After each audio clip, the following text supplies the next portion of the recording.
All right, let's go ahead and get started.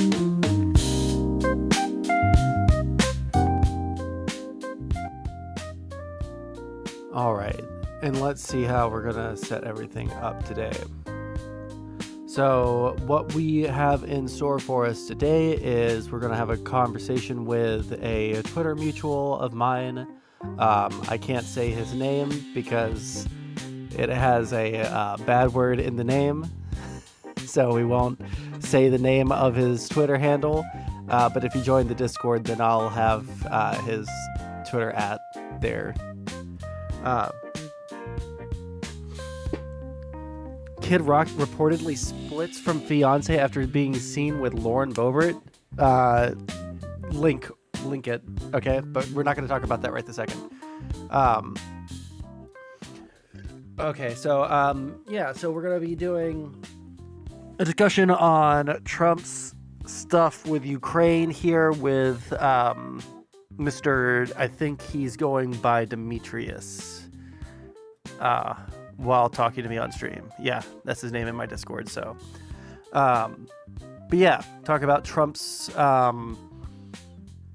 bad response to Ukraine and just like the Trump stuff in general. I don't know like if it's going to be like a whole ass fucking debate because I haven't been paying too much attention to politics. But if you guys have been watching the stream recently, you guys know that. But I've been paying enough attention to politics to know that everything sucks. So we'll talk to Mr. Demetrius about that, and then we'll look at Mr. Destiny's response to everything, which I have gathered was lackluster. But I don't know what the general sentiment on that is, to be completely honest. I do not know what the general sentiment on what Destiny's response was like. How's it going? Hetal Patani posted link in Kick Chat. Fuck, I don't have Kick Chat open. Can you DM it to me on like Twitter or something? Kick Chat. Fuck me. Oh no, I just closed out a tab that I didn't want to close out. Oh, well, you know what? It's the less important of the two. Playing a game? Yes, I will be playing a game here in just a minute. You know what? I just realized I don't have my vertical shit set up. There we go. We'll be playing Supermarket Simulator when we get to that. Man, why am I talking with so much? I'm talking with so much vocal fry. I don't know what the deal is. What's wrong with me? Just open it, you lazy boy. Okay, you know what? Fuck you. Okay, I can do whatever the fuck I want. Let's see here. kick.com/chat room. No, it'd be /Sondsol. Chat. Which? Well, I'm going to be playing Supermarket Simulator. Okay, let's see what this is. Kid Rock reportedly slips from fiance after being seen with Lauren Boebert. Oh, that's literally it? Oh, well, I guess there's a... I don't use Reddit, so I don't know about the links. Well, I look like I'm ready to hit the slopes, I can tell you. I'm in... What's so weird about, like...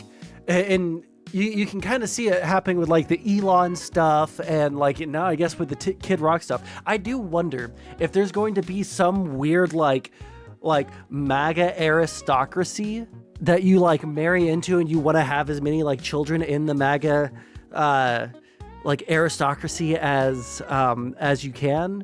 Like, Elon definitely has that going on. I think that he has a breeder kink, right? And then fucking Kid Rock going with fucking Boebert and breaking up with his fiancée.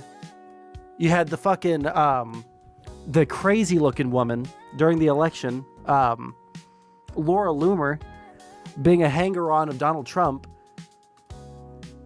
I guess I could have posted in your Discord. Yeah, you could have, but you didn't.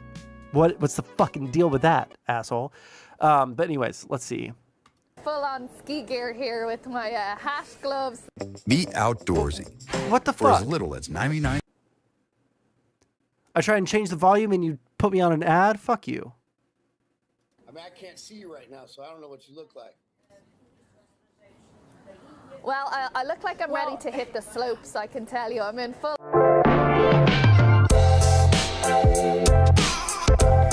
Anybody?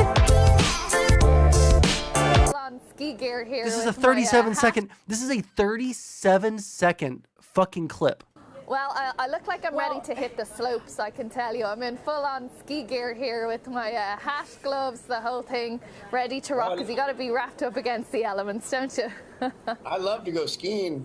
I love to go skiing. You sound sexy. You want to go with me?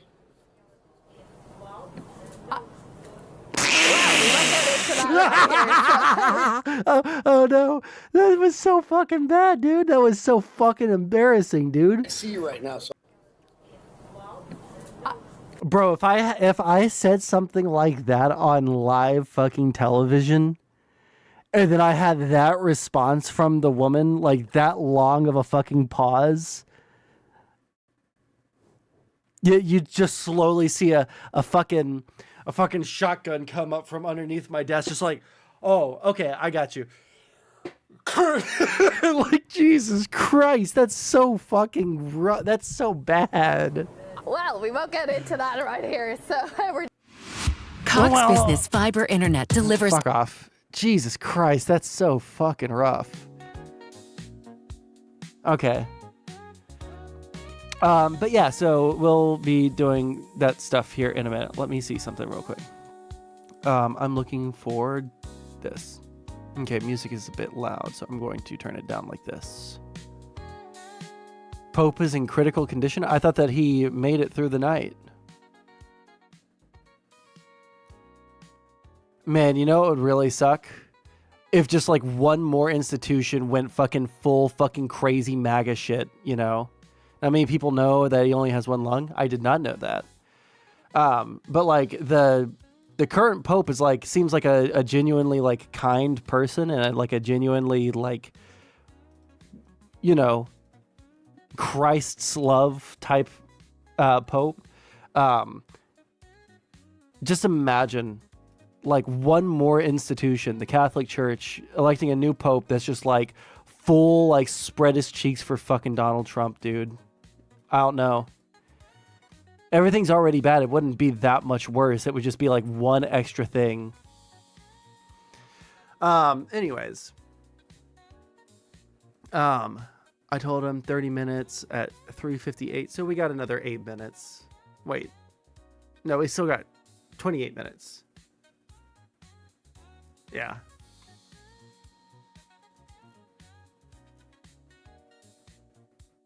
Yeah, Jesus Christ. 18 minutes. Christ, I can't fucking think. But yeah, we'll just wait for people to kind of pile in while we wait for...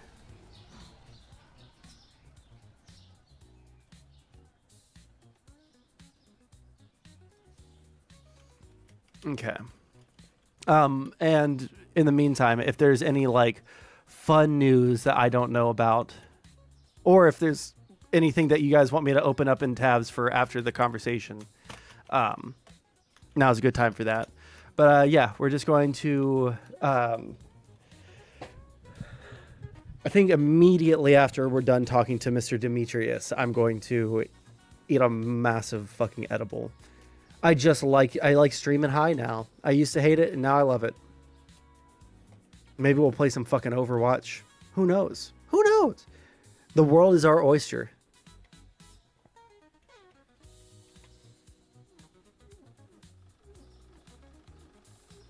Wait, and also, did I make a Discord notification telling people that we're live?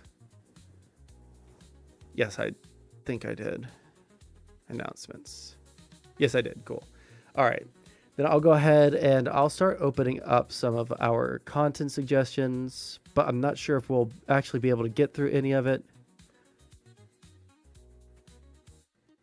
Here, let's watch this really quick. I don't know anything about almost everything. I don't know how helicopters work. I don't know what's keeping the stars apart. But I do know a lot about one thing. In fact, I spent the last 4 years writing a book about it. The book is called Everything is Tuberculosis. And the thing I know about is tuberculosis, our deadliest infectious disease. And so I know what happens when you interrupt a course of TB treatment. Now, TB is a curable bacterial infection, but it's not easy to cure. Like maybe you've had a case of strep throat that takes like a 7-day course of antibiotics to cure. TB takes like 4, maybe 6 months, maybe longer. And if, say, you're 4 or 6 or more months of antibiotics are interrupted because, I don't know, the U.S. government puts a freeze on all foreign aid and claims that life-saving medicine is still moving, but it isn't moving. When that happens, and it's currently happening in countless cases, you have a much greater chance of developing drug-resistant tuberculosis. So say your medication is paused for 2 weeks or a month. You go back, you treat the infection with the exact same antibiotics that were working before, and suddenly they... Oh, shit. That makes sense. Because if you... The reason why you don't want to stop taking antibiotics is because the ones that survived are going to be the ones that are more resilient to that antibiotic, right? So even after you stop feeling sick, you want to keep on taking that antibiotic to kill every single last fucking one of them so that they don't start... regrowing inside of you and be more resistant to the drug, because then it'll be that much harder to fight later on. And that goes for anyone that you pass it on to, because that same bacteria will be passed on to someone else and it'll start replicating inside of them.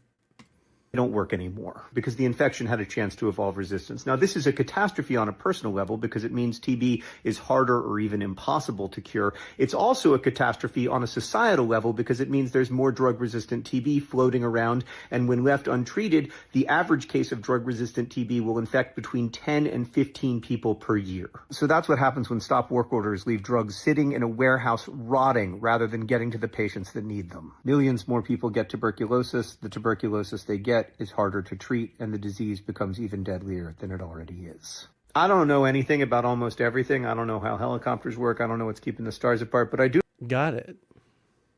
Everything is bad.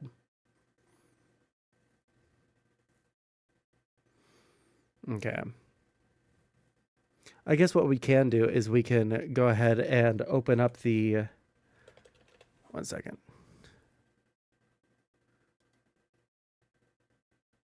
Addresses his lawsuit. How's it going? Anime guy likes anime. Oh shit, I totally missed Dank Brandon. I've always said that Ukraine should never have invaded themselves with Russian troops. It wasn't smart. True. Don't forget to bring a towel to what? To watching Destiny stuff? Purpose. Why write this? So we'll watch his response. Here's Here's my question for anybody watching that has seen any of Destiny's Response. It's from Hitchhiker's Guide to the Galaxy. Oh, I haven't seen that. Sorry. But yeah, no, the Destiny thing, if anyone's seen that in chat, I've only seen other people's reactions to it. And it seems like people are saying it was like wholly just like bad. It was a bad response.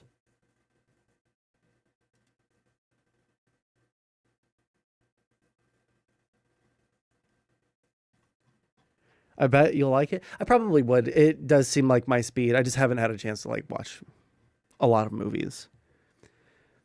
Alrighty. Well, I guess what we'll do for right now is I'm going to go take a piss. I'll tell Demetrius that we are ready to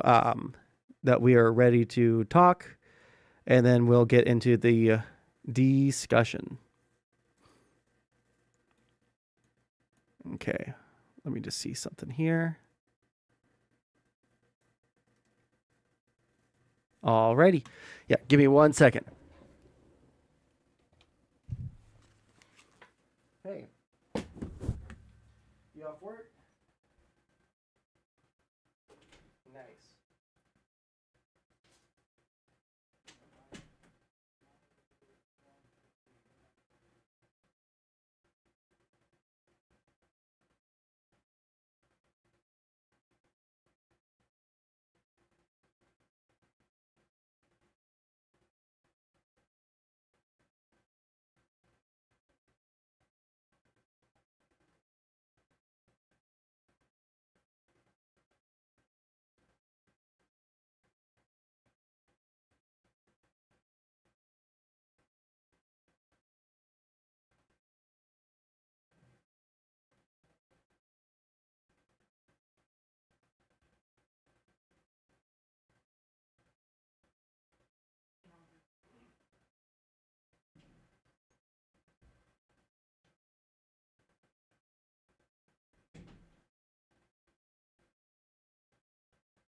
Alrighty then. Let's see here.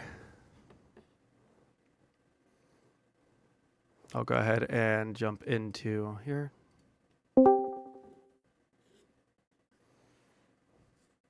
I'll make sure that he has all the roles he needs.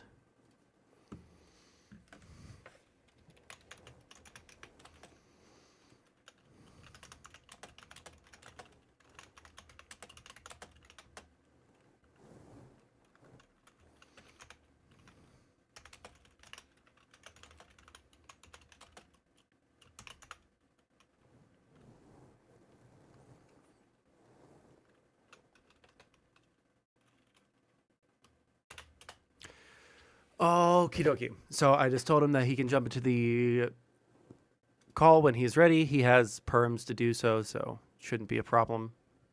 Oh, you know what I should check? I should see if the thing that shows people's... one sec, let's go to the overlay, sources, Discord.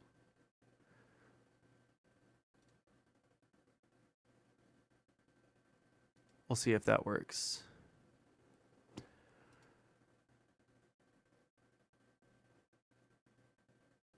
Don't panic and carry towel is a variation of the famous keep calm and carry on phrase that includes a reference to Douglas Adams' Hitchhiker's Guide to the Galaxy.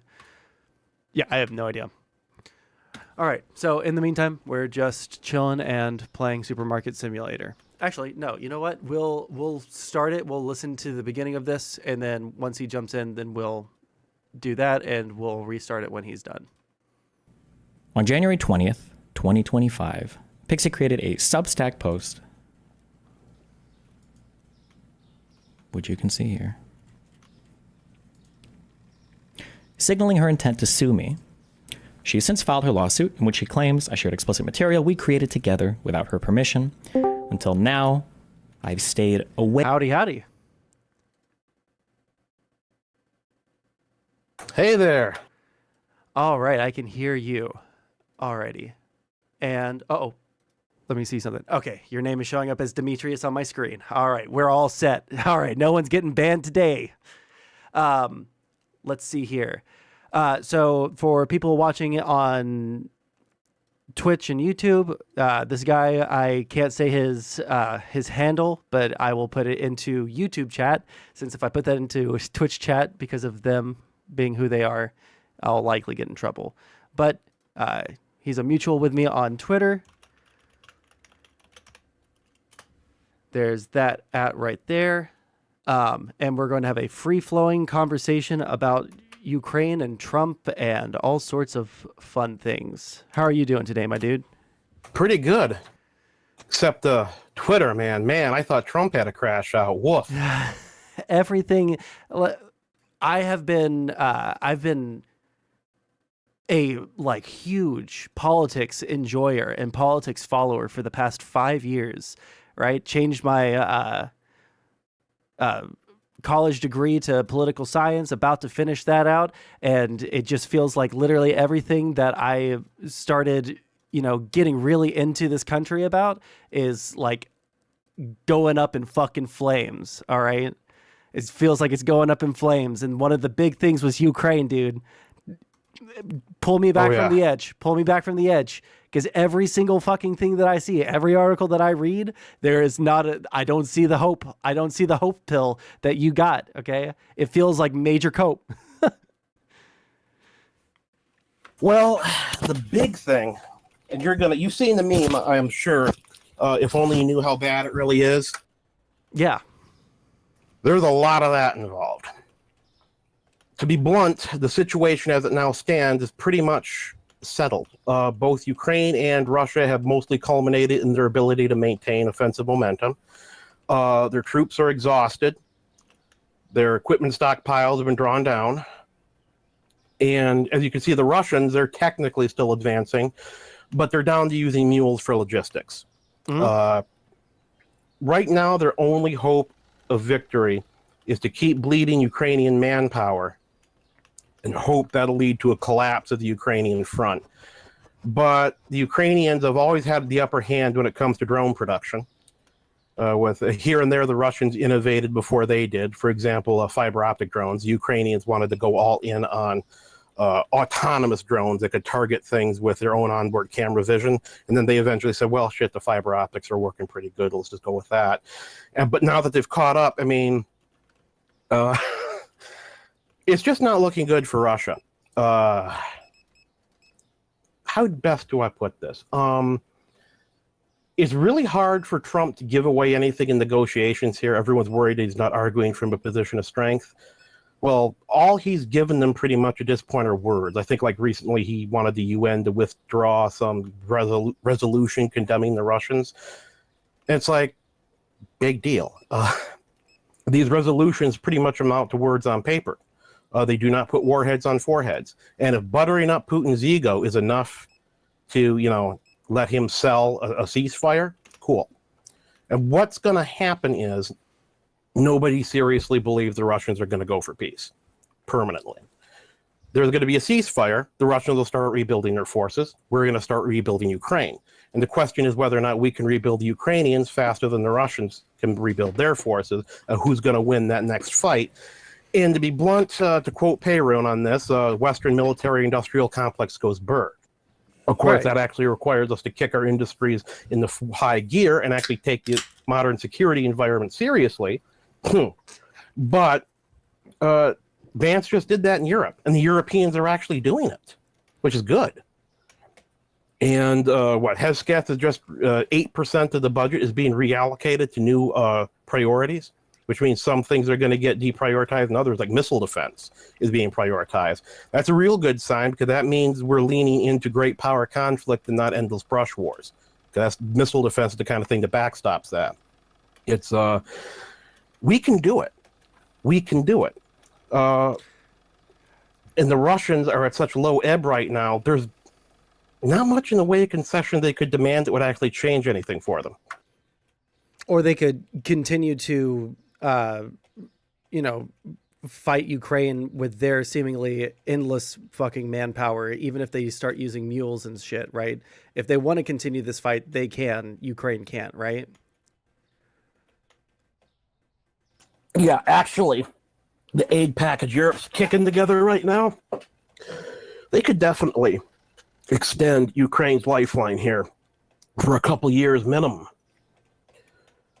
If there's just no good reason to do it when it's bleeding Ukraine of their most precious resource, personnel, and bleeding Russia of their most plentiful resource, personnel. Now that they're down to attacking on motorcycles with bird cages on them, there's not much more of their equipment to blow up. And personally, I'm not really worried about this because we have 2,500 to 3,000 Abrams tanks out in the desert, mothballed. These are not active duty U.S. Army vehicles. They are in storage from the Cold War surplus. We sent Ukraine 31 under the Biden administration. 30 effing one. We can definitely send more. Yeah, we but can does it definitely sound do like, a lot more. But see, like, this is the problem that I have, right? So, like, I don't even necessarily disagree with anything that you've said thus far. I don't necessarily disagree with what you're saying. The problem is that when we're talking about, like, Europe getting more involved, yeah, Europe needs to be more involved. The Biden administration was pushing for that. The Trump administration in the first Trump administration was pushing for that. Trump is now pushing for that. Yeah, I think that Europe should be pushing, way more money and both into Ukraine and into their own defense. 1,000,000%. Don't disagree. But the problem that I have is the total, abdication of any responsibility that the president of the United States has to use his words in any way a responsible manner. The fact that our president is literally repeating word for word Russian propaganda, right? You don't disagree that Truth Social thing where he said that Ukraine started this, that we've given them $350 billion, and it was all for nothing, that Zelensky is a dictator, that hasn't held elections, and that he would be willing to, say that the Russians can add into their own negotiations that Ukraine has to have an election that the Russians will almost certainly attempt to interfere with. The fact that we went to them with such an unbelievably fucking aggressive minerals deal that they would obviously not accept because it's either get raped economically or get raped by the Russians through warfare.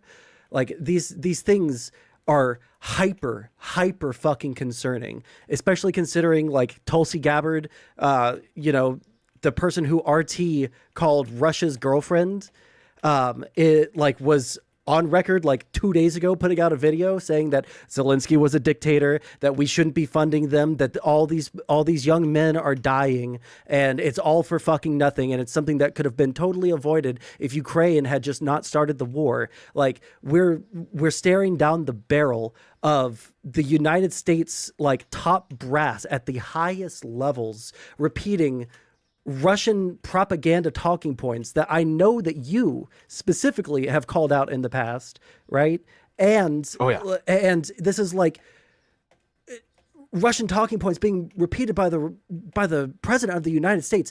I think that every single Cold War era president is like spinning in their grave, the centrifugal force of the presidents spinning in their graves after all of the fucking, blood, sweat, and tears and deaths that went into, like the behind the scenes and the like, front facing part of the Cold War. Like, the centrifugal force of them spinning in their graves could power America for the next 5 millennium. Okay. With Trump saying this Trump, shit. as far as we can tell, Trump went on to Truth Social after Zelensky shot down the mineral deal first draft, and he crashed out and got mad and did what Trump always does. So sometimes the people that now work for him, I think didn't he do this to J.D. Vance at some point? It's kind of a short list of people he hasn't gone on social media to savage.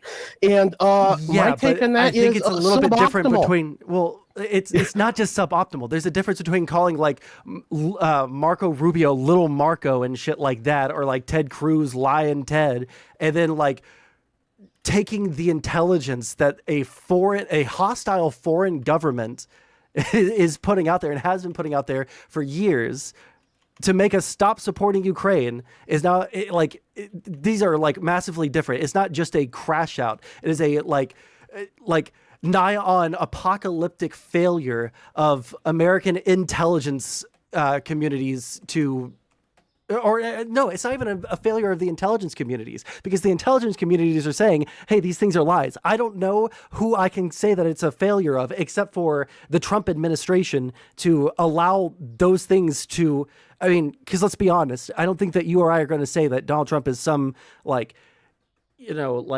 5 million IQ, Giga Chad, like monster intellect, right? I think that if we sat him down and started talking about the Ukraine war, he probably wouldn't be able to tell you why Russia started the war or anything like that, right?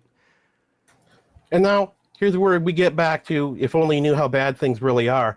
Assuming that he didn't just get big mad and just start spouting off the half-remembered shit he saw the usual influencer saying.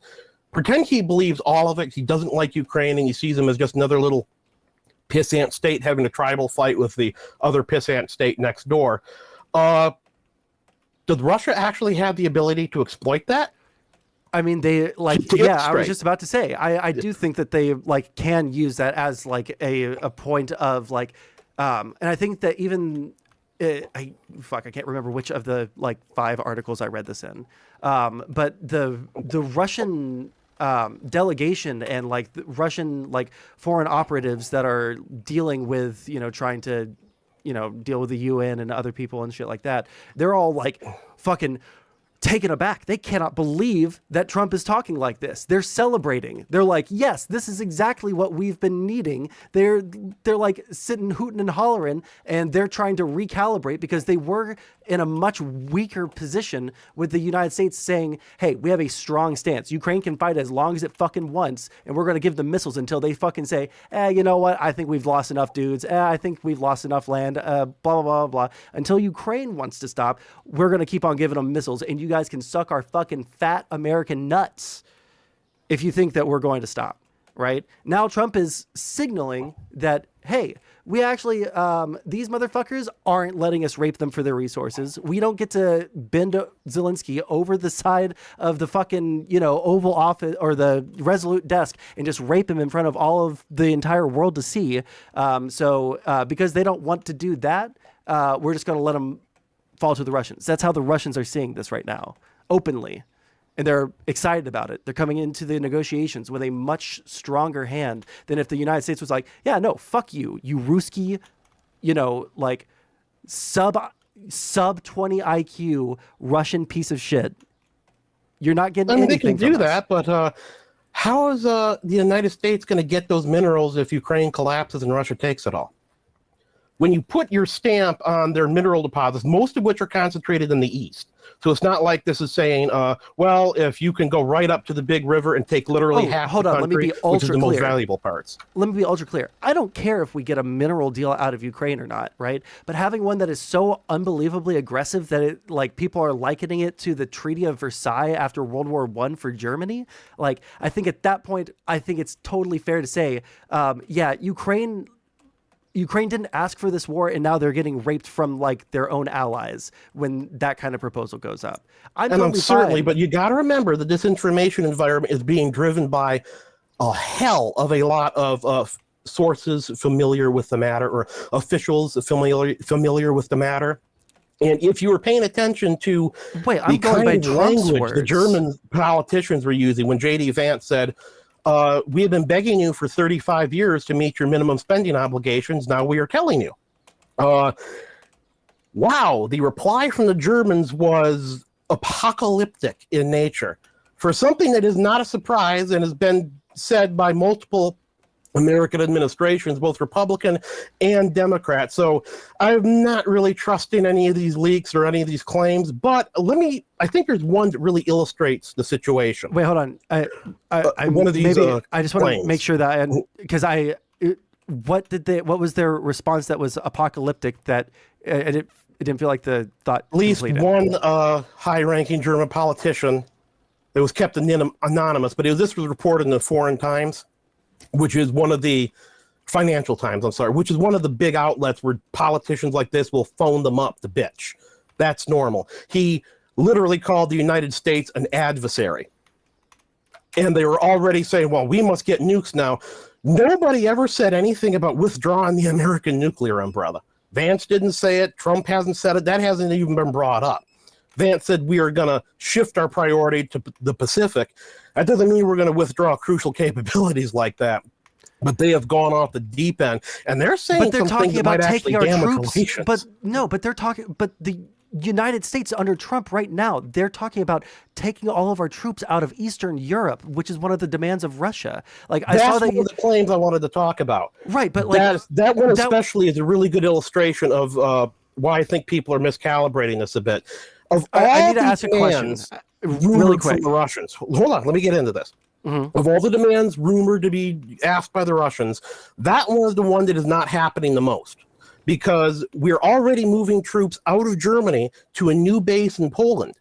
And that's because the fact that the Germans are pretty much out of NATO has been on the wall for years at this point. That's not really a surprise. And Poland, as Vance himself said, we view as a model NATO ally. And that's where the front line is now.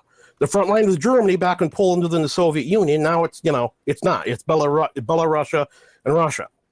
And we've also got missile bases, the anti-ballistic missile defenses. Those are stationary buildings. We can't just pick those up and move them. So pulling our troops out of Eastern Europe at this point is laughable.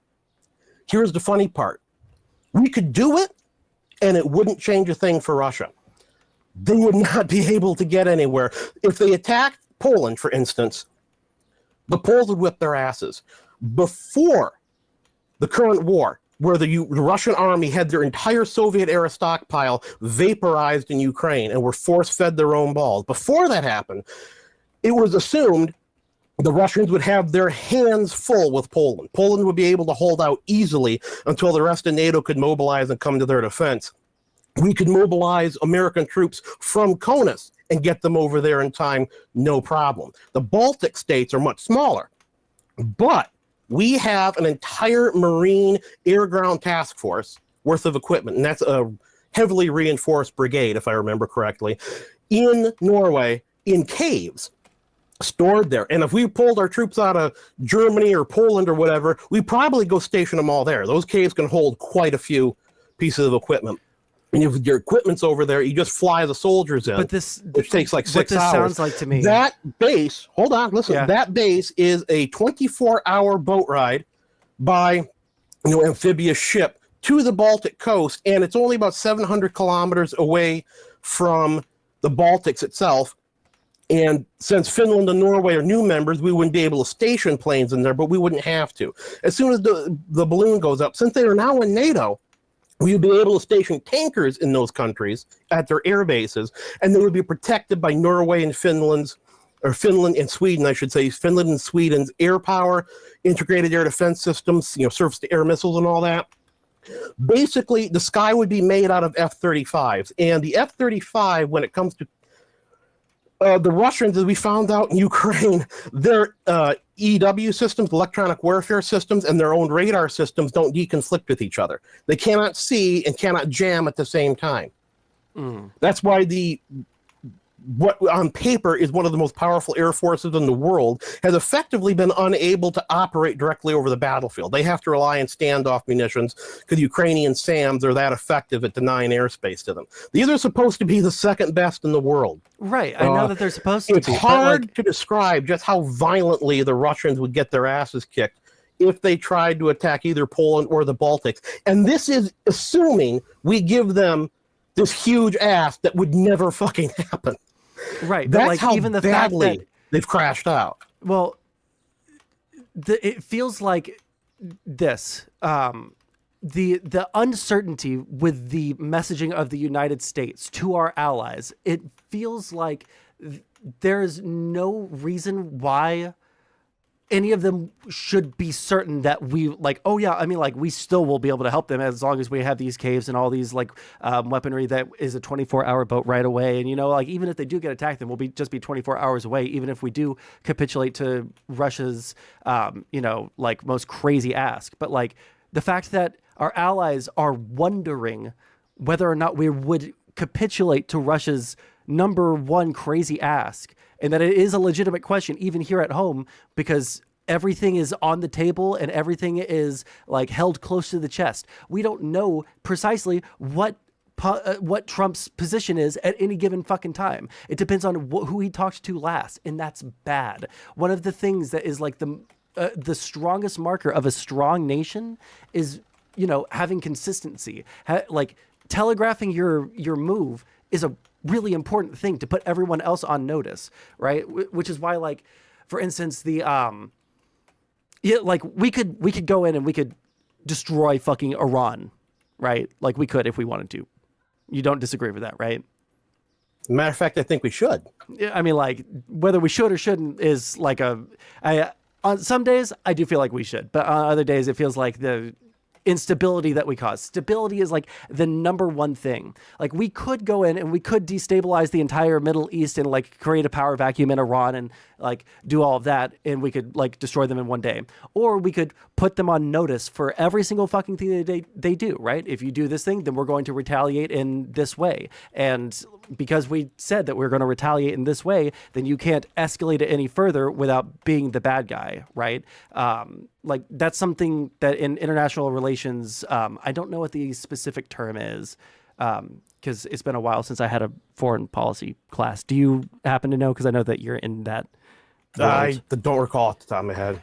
Yeah, but you understand what I'm saying. Putting people on notice is an important thing. Not going full, doing your full fucking force attack on the first fucking thing, because whatever action you take against another person is going to be reciprocated, right? Which is why you say, this is what I'm going to do. You're not going to be able to stop it because we're motherfucking America, right? So that's why we had the joint operations with Israel, where Israel bombed the fuck out of them. We gave them intelligence. Everybody knew what was going to happen. That's why Iran, for how much it hates Israel, wants to telegraph what it's going to do to Israel. We're going to shoot in 16 hours, 5,000 missiles at you. And this is going to be, our final thing. You should stop attacking us because we're sending such a big attack at you, right? It's signaling to each other. What we signal, the way Trump is signaling right now is signaling fucking weakness. We're not signaling strength that we're going to stand by our ally no matter what. We're not signaling strength that we're going to continue to give them weaponry. We're not projecting strength on any part of this, right? Which is why it's so fucking aggravating to me. Saying, for the past month, all these talking points about Trump is talking shit to our allies. He's projecting strength. He's going in with the strongest thing that he could possibly say against Canada so that he can get trade agreements back that are more favorable to us, right? That's why he's being so aggro to Denmark, because he's being maximalist so they can get something that he wants. Why he's doing it to Panama. But when it comes to Russia, he's being a meek little bitch and agreeing with all of their talking points. I don't know why this isn't a big deal to you too. Well, that's because we've seen what comes of nice, stable policy, nice, stable messaging. We saw it with Biden, where he rationed, restricted, and slow-rolled the aid in little I penny will packets. fight back on that. It is the Republican Party that pushed back on every single spending bill when it came to giving Ukraine money. Then And why is half of the money Congress authorized for Ukraine still unspent when Biden's ass left office? Explain that one to me. Can you explain which bill we're talking about? Yeah, half the money. Biden. Let me look it up if you want a link. Yeah, because there was like 3 or 4 different spending bills that we allocated stuff to them, and I know that at least some of that went through because they have weapons. I've never heard like the specific claim that Biden was withholding anything from the executive branch. It seemed like all the news throughout 2022 to 2024 was the Republicans are done spending all of this money, and then like some people repeating Russian talking points, and then some people just saying that it's not worth the money that we're spending. So, yeah, I mean, there's at least one. Like, I mean, this was not this is not like esoteric knowledge.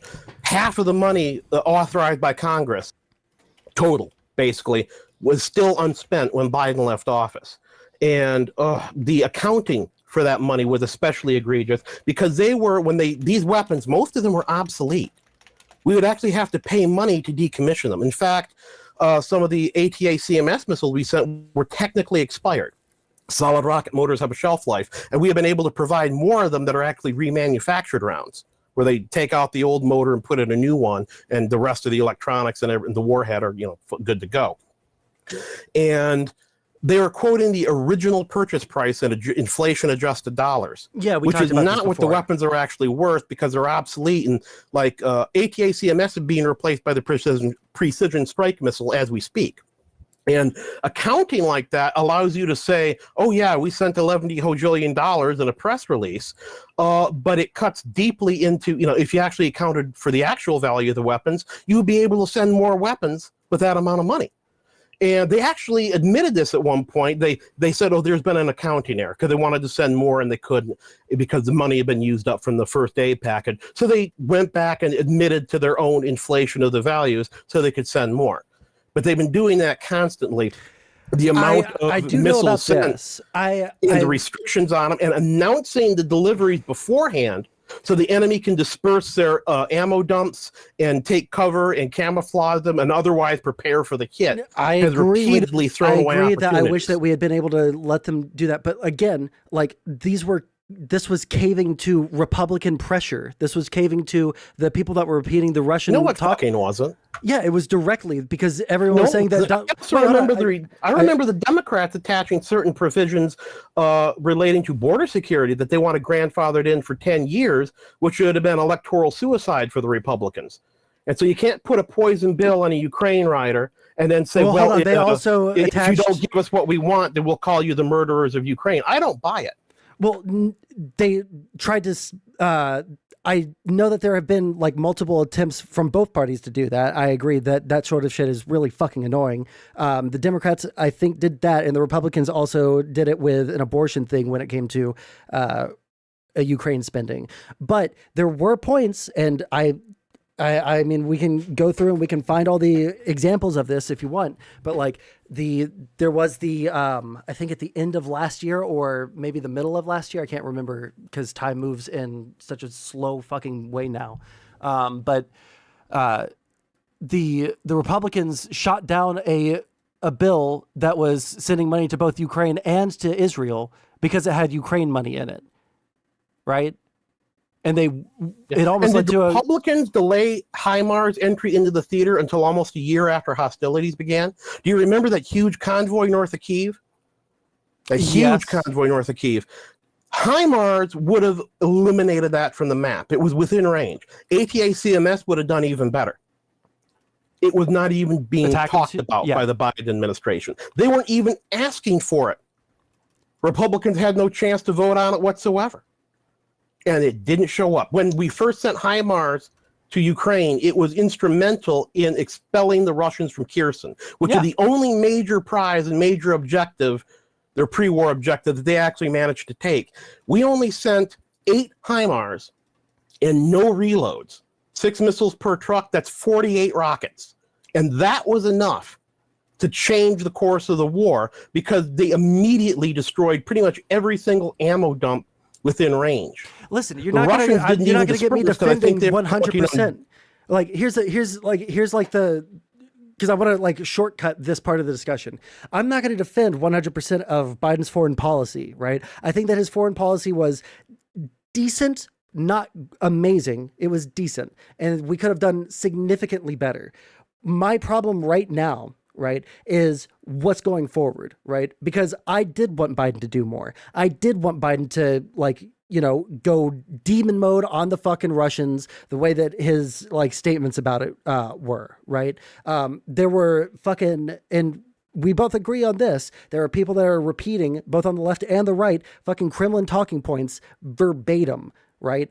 The problem that I'm having right now, though, is this war is not over.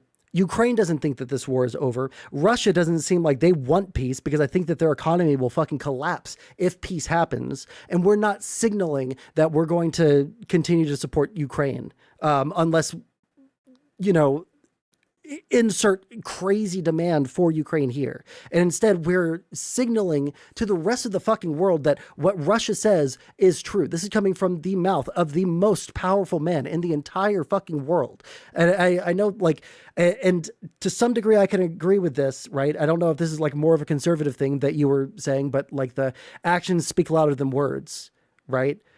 I agree. Actions do speak louder than words, but words have a wholly different meaning when I'm saying them and when you're saying them and when the president of the fucking United States is saying it, right? Every single fucking word that you're saying is the attitude of the United States of America. It is where we're going to be going with our foreign policy, with our domestic policy, what our stances towards our allies is going to be, what we're going to do against our enemies. When you speak, everyone on the fucking planet is listening and everyone has access to that, right? And that's why, like, I agree. Actions speak louder than words, but man, these words are telegraphing some actions that are going to be wholly fucking destructive, not only to, you know, Ukraine, but to our allies and to the position of the United States as the most powerful country in the world. That's like the concern that I have, right? Because yeah, except the first thing Trump did when he got into office is lift all restrictions on U.S. weapons usage. And the Biden admin was actually threatening Ukraine to pull American aid if they used European-donated weapons against targets deep in Russia. Early in the war, there was an Mi-17 helicopter. That's a large multi-purpose helicopter, very good as a gunship or as a transport. And it's the modernized version of the Mi-8 HIP. Some people out there might know that. And that was in Ukraine at the time because it was being refurbished for transfer to the Afghani Air Force before Afghanistan collapsed. Because the Ukrainians actually inherited the best parts of the Soviet military-industrial complex. The Russians actually had their electronics built in Ukraine until 2014 when they seized Crimea and they cut them off. So that aircraft was in Ukraine being refurbished. And initially, the Biden administration refused their permission or they weren't going to transfer it to them, along with another Mi-17 that was still stateside. And that came very shortly after the Ukrainians used a couple of Mi-24 Hinds, crossed the border near Volgograd, and hit an oil refinery with rockets. That much of an imposition onto the sanctified soil of a great power was enough, and it was an outcry. I think it was Republicans and Democrats screamed and kicked up enough fuss about that one that the admin relented and sent them. But a single utility helicopter is not a huge strategic weapon. But that's how terrified the Biden administration was. And honestly, the entire American foreign policy establishment of offending the great and mighty Russians. They insist on treating them like they're still the Soviet Union when they're a rump state of the Soviet Union. Hold on. Venezuela with snow. What they did to Ukraine has been to use them as a blade of armor to let their people be raped, murdered, and butchered, their soldiers massacred, their entire country leveled, so we could bleed the Russians dry but without risking, nukes, because the Russians always threaten nukes. These are people who have cowered every time the Russians have rattled a nuclear saber for the last 35 fucking years. Yeah, but these were And Republicans this is what it's too. led We to. can't blame So this I don't directly. care what Trump does. At this point, Trump could literally try to sell them out, and the Europeans could easily, on their own, pick up the slack. They could easily make up, continue the amount of aid they've been giving and cover the amount of aid we've been sending because we sent so little, which is one reason Trump has so Haven't we little sent like leverage literally with twice as Zelensky. many as the rest of everyone else has combined? It literally cannot be worse. He literally cannot do worse. I'm sorry. This is like my major problem with like talking about like anything to do with Trump right now and why I've like kind of disengaged because I don't have the ability. I don't understand, and I'm trying to understand. Right? I talked about this a little bit on stream. Why I've been taking a backseat to politics is I had a mental map of, you know, like why people believe certain things or why certain like politicians get away with certain things or why certain political pundits get away with things that they like really ought not to have, right? Like this is why I got into such virulently like violent wars of words with lefties, right? Because of the seeming lack of principles. But I don't think it's a lack of principles. It's just a complete deviation of principles away from what I, you know, kind of operate under. And I thought I had an understanding of like what the principle, like core of the Republican Party or the average Republican is, right? But like, man, I just don't understand it because it feels like when I want to talk about, one second.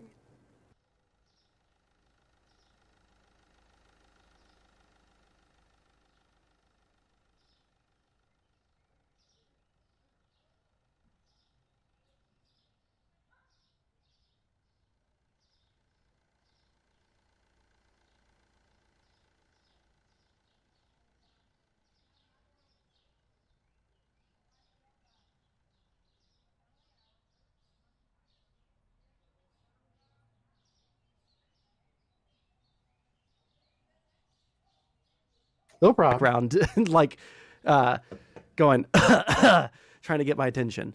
But yeah, like, so I have like these mental maps of like why liberals believe certain things and why we think that certain things. It feels like there's no amount of like it doesn't feel like there's anything that Trump could do that would get criticism from people that hate liberals. I feel like the biggest thing is that people hate liberals so fucking much, and it's so cringe to be a liberal, and it's so like liberals are so annoying with everything that they do, and they're weak and feckless, and they don't like fun, and they don't like jokes, and blah blah blah blah. That like Donald Trump literally could go out and fucking shoot someone on Fifth Avenue, and no one would change their mind. Like I agree that. And this is why I said earlier, like, I don't want to rehash the past because I probably have many of the same exact criticisms of the Biden administration as you do when it comes to, you know, like the complete lack of, you know, Well, like giving if you enough want money. me to criticize Trump, I mean, I'll tell you how I would have done this. Well, Like, it's not that I would have done this by but that's opening not- up with like 30 to 50 JASSM missiles, and I would take out the entire Russian rail logistical network leading up to the Kursk and or Kharkiv fronts. That's I what I would have wanted Trump to do. opened But let me that, finish this thought really quick you know. because I'm going to totally fucking lose it. Mhm. But like, it feels like when we're talking about what Trump could do right now, like, yeah, what you feel like what you would do, what you think would be like the best thing is so far removed from what Trump is doing now. Right? Like, this isn't, you're saying like, we'll fucking take out their fucking rail lines. And to me, like, that sounds based as fuck. A little bit scary for my liberal sensibilities because I don't know what the fallout from that would be, you know? But like, I probably would be less critical of that than anything that's been going on now. But like, again, we're talking about like our leader of the United States. He's repeating like a fucking Russian psyop, and we're making excuses because the last guy didn't give enough money. And so like, even if Trump sells them out now, like it would still not be as big of a betrayal as the Biden administration giving them stuff, even if at a slow drip, like that doesn't make any sense to me. Like, and I don't know how to, I don't have the language, I don't think, to express how like mindfucky it is from like outside of the conservative MAGA movement to see people say, like, on one hand, he's going at all of our allies with these strong words of, like, oh, well, he's going in with a strong sense of, what is going to be our position when negotiating, and he's going to get a good deal for the United States. But then when it comes to Ukraine, and he repeats literal, like, foreign adversary talking points against the United States, by the way, like, we're supposed to be like, well, he's just like a little bit of like a crash out dude who's just like a silly little guy who, like, sometimes, he's going to make a mistake, and that's like crazy, but like, that's going to happen. And, like, we can't blame him too much because everything was too fucked from Biden to ever like do anything. Like, oh, there you go. I don't think you understand how big a deal that mineral deal is going to be.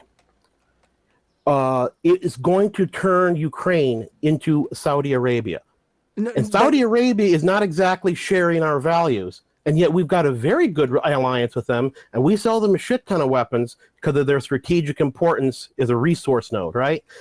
Ukraine's basically the Middle East of rare earth minerals. And those are crucial to have a source of supply in a friendly country. Yeah, I don't think that Ukraine military production depends on them. Yeah, but if like, we are getting minerals from Ukraine remaining free and on our side is going to be essential to our strategic defense. I agree, like 1,000,000%. Why do we have to give them such why do we have to give them an initial offer that's like the Treaty of fucking Versailles, and then when they don't take it, fucking spread Russian talking points? It's insane to me. Who fucking cares? You got to remember. I care again. Like, okay, but do you have no faith in Zelensky? I mean, this is a man that stood his fucking ground when battle tanks were rolling into Kyiv. I have a lot of faith in Zelensky. I don't have enough faith in Zelensky. With Trump. I think that he can negotiate with Trump, sure, but I also don't have a lot of faith in Zelensky to fight not only the second strongest fucking like military in the world, but also the first like most powerful country in the world. Are you suggesting that we're going to send the United States military into Ukraine and? Yeah, I kind of tried to change the way I was saying that. Like, we would be raping them. We would be raping them economically. They are trying to rape them warfarely. The economic and strategic benefits to having a deal with Ukraine are so big. Ukraine can absolutely drive a good deal here.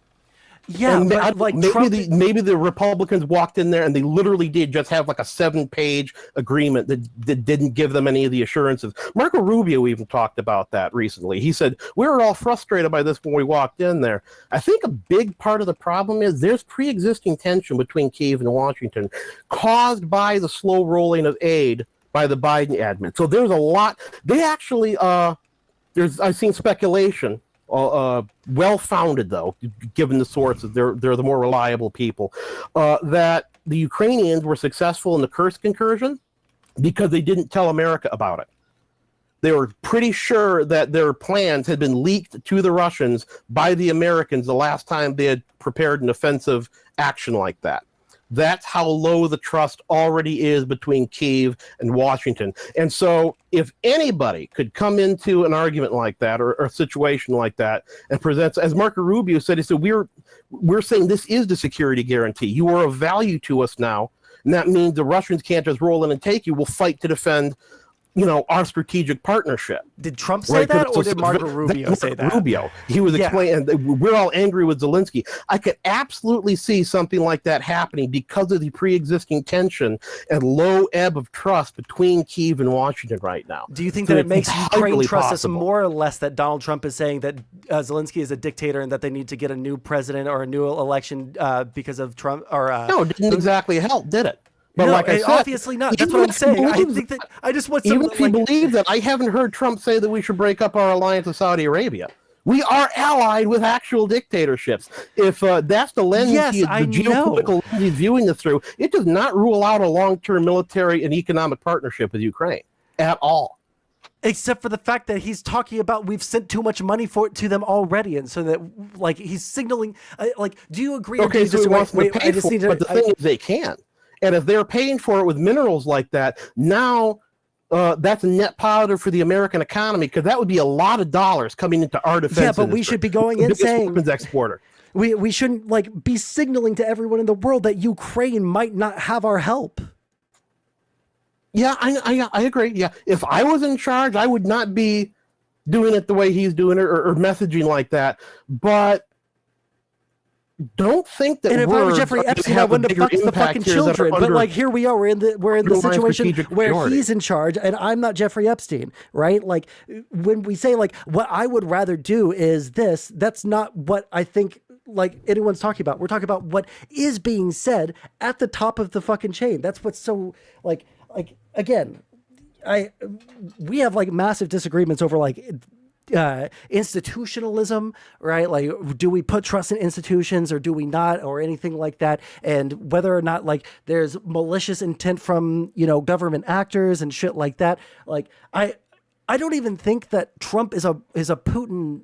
I don't think that he's a fucking Russian asset or anything, but I think that we do have, because of Trump, I think that we do have Russian assets, or like at least useful idiots in government now who are in charge of giving Trump that information about, you know, Russia itself, right? With Tulsi Gabbard. We have Donald Trump now. Like the greatest fear that I had when it came to Tulsi Gabbard and when it came to the complete, you know, up in the air nature of what Trump is going to do when he gets into office, right? Tulsi Gabbard gets put in charge of the national intelligence community, right? She's a fucking Russian asset at worst, and she's a useful idiot at best, right? Almost immediately after she gets in that position, Trump starts repeating the fucking talking points. Like how long down the chain, at like what point are we going to say like, hey, this is really fucking bad, right? When Trump is, you know, doing stuff domestically and like things are like escalating there, and things like maybe in like the short term, like it seems like a bunch of memes, or like, oh, we're going to save a bunch of money because we're cutting programs. Like how far down the line, when like if and when things fuck up, do we say, hey, yeah, no, Trump was actually fucking insane here for doing this, right? Like that's, I think that like the only way that I could possibly comprehend it is like people hate fucking liberals, and fuck me, I'm kind of jumping all over the place here. Sorry about that. But like, I just need... Like, remember how much Trump wanted Greenland? Yeah. And then they were like, wait, shit, he's actually serious. And he really wanted Greenland? Yeah, which is insane. Which is a source of rare earth minerals. Yeah. That was one of the big things. When he says he wants Ukrainian minerals, I believe him. Because yeah, I'm sure that he does. I don't doubt that. I've got more faith in his greed, if you want to call it that, than I do in the foreign policy establishment's long-standing policy of cringing away every single time the Russians rattle the saber. I agree. Trump is the kind of guy that will look at the military balance between the United States and Russia, and he will say, you guys literally just had your balls force-fed to you by the Ukrainians, and worse, without much aid from the U.S. That's why I keep saying we didn't send that much. The Ukrainians did it mostly on their own. We filled crucial gaps, but it was mostly on their own, and that, in turn, is a reason we don't actually have that much leverage with the Ukrainians. I've heard people claiming that Trump is going to make Ukraine give the Russians their initial demands early in the war, where they wanted Ukraine to literally give up all their weapons. And I'm like, how the fuck is he going to do that, guys? Say, like, if you don't give up all your weapons, I will stop sending you weapons? Like, he literally does not have that power. He still has to bring the Ukrainians something that they will actually sign. I mean, or he can completely abdicate his position. He can absolutely abdicate his position as like the leader of the free world and just let the dominoes fall where they may, or the cards fall where they may. And the funny thing is that'll work because Russia is weak enough. Europe could carry this alone. And they have to increase their military spending anyway eventually, like we've been pointing out, because we have to fight China. And if we lose to China, we lose our position as world hegemon, and then things really go to shit. Well, but here's my question. Actually can do it alone, and that's how crazy, I'm just saying, that's how weak Russia's hand is right now. It's possible, but they also have to ramp up their production, and we already have production that they don't have access to, yes? Yeah, and Trump has already said that he will sell Europe weapons if they want to donate them to Ukraine. That tap is not closed off. Wait, hold on. Is Elon right now blackmailing Zelensky by saying that he's going to withdraw Starlink by not accepting the Trump deal? What's the source again? Sorry, someone just said that in chat. I'll look that up. Yeah, I've seen them saying that on Twitter, and every time I've checked on it, the source is once again officials familiar with the matter. Remember, I have also seen on Twitter rumors of Trump wanted to make sure that the Americans have been floating this in negotiations that Ukraine, if Russia attacks them again, Ukraine will automatically be entered into NATO, which in other words is extending Ukraine Article 5 protection, but without the right to station U.S. troops in the country, which would assuage the Russians. Because see, we're not on your border, we're not closing in, but at the same time, but you know that was a bullshit argument in the first place because they already have U.S. troops on their border. That was never actually a real it's always reason. Bullshit, but it's a feel good concession to the Russians, while it gives Ukraine the only thing about NATO that actually matters to them. That is a crazy thing. I mean, I cannot see the Russians ever agreeing to that. But apparently, see, that's also out there in the rumors. The administration is floating that. That's why I'm saying it is a good idea to disengage from the politics right now, because nobody knows shit. Nobody knows jack shit, and everybody is huffing paint. I remember, if you were paying attention in 2017, this all went in the opposite direction, where everyone is saying Trump was a psychotic madman who was going to get everybody killed in a thermonuclear war with Trex notes here, North Korea. And if I don't think you want to hear me go into all the the nitty gritty of the military details, but the idea that the most powerful nuclear triad on Earth is going to lose a fight against a bunch of motherfuckers whose rockets, as we've seen in Ukraine, have a hard time landing within a half mile of their target. No, I agree. Yeah. No, and this is all because Trump tweeted, whatever, little rocket man, I got a button on my desk too, and mine works. Yeah, no, I don't care about statements like that. Want to Russia right now, but at the time they were all screaming he was going to get us all killed. And then when he went and switched tracks and actually went and talked to Kim Jong-un in negotiations, then the narrative changed to a bumbling fool who will be taken by a ride by the canny North Korean dictator, and we will stumble into World War III. And it's like, see, there's parts of that I mildly agree with. I think that because nothing really came of those discussions and he plays it up so much like he did something, that's the only thing that I would criticize there. Do I care if a president talks to the president of North Korea? No. There were a couple of symbolic things that were kind of ultra cringe. But that doesn't matter as much to me. But I don't think that we were going to go to World War III over fucking North Korea. But okay, I don't think makes you, and this is an interesting thing, that makes you a lot more level-headed than a lot of actual policy think tank guys. The kind of guys that make their career working for and in the American, we call it the foreign policy establishment. Look up The Blob. It's kind of like this revolving door between government advisors and private think tanks and back again. And what they write actually does go a long way towards influencing the policy that the State Department and the Department of Defense implement. And this guy wrote a book, Lewis, I can't remember his first name. He wrote a book called the 2020 Commission Report, which was all fan fiction about how Donald Trump will get us into a nuclear war with North Koreans. You are more sane and sober than some of the people that get to determine American policy, or have for the decades. Trump is basically the first serious break we have had from that leadership class's control of the country. And so that's why his approach is different than anything that came before it. Yeah, but you have to remember just that our current security situation was created by those people. But that's my point. It's really, really, really hard to see how it could be any worse. Because we got plenty of nice, soothing words from the past people, and they walked us into everything we've got today. Was China on the rise? Our military depleted after two open-ended foreign wars that accomplished nothing? Ukraine being invaded like this? Everything. That is the result of the prior policy. And at this point, with Ukrainian cities in ruins, it's really hard to see how Trump can fuck up when neither side can advance. They're both at a stalemate. The Russians are so depleted, the Europeans could pick up the slack. And now Trump is trying to lean into making them a strategic partner that would be essential for our long-term security and defense industrial production. That's a different take. And if that's his take, if he just views Ukraine as another corrupt state that he doesn't care about with a crappy dictator in charge and he wants to get something out of the deal, that is still a stronger commitment to Ukraine than the empty promises of the Obama administration, including Obama's third term, Biden, who let them take Crimea and didn't make a squeak about it.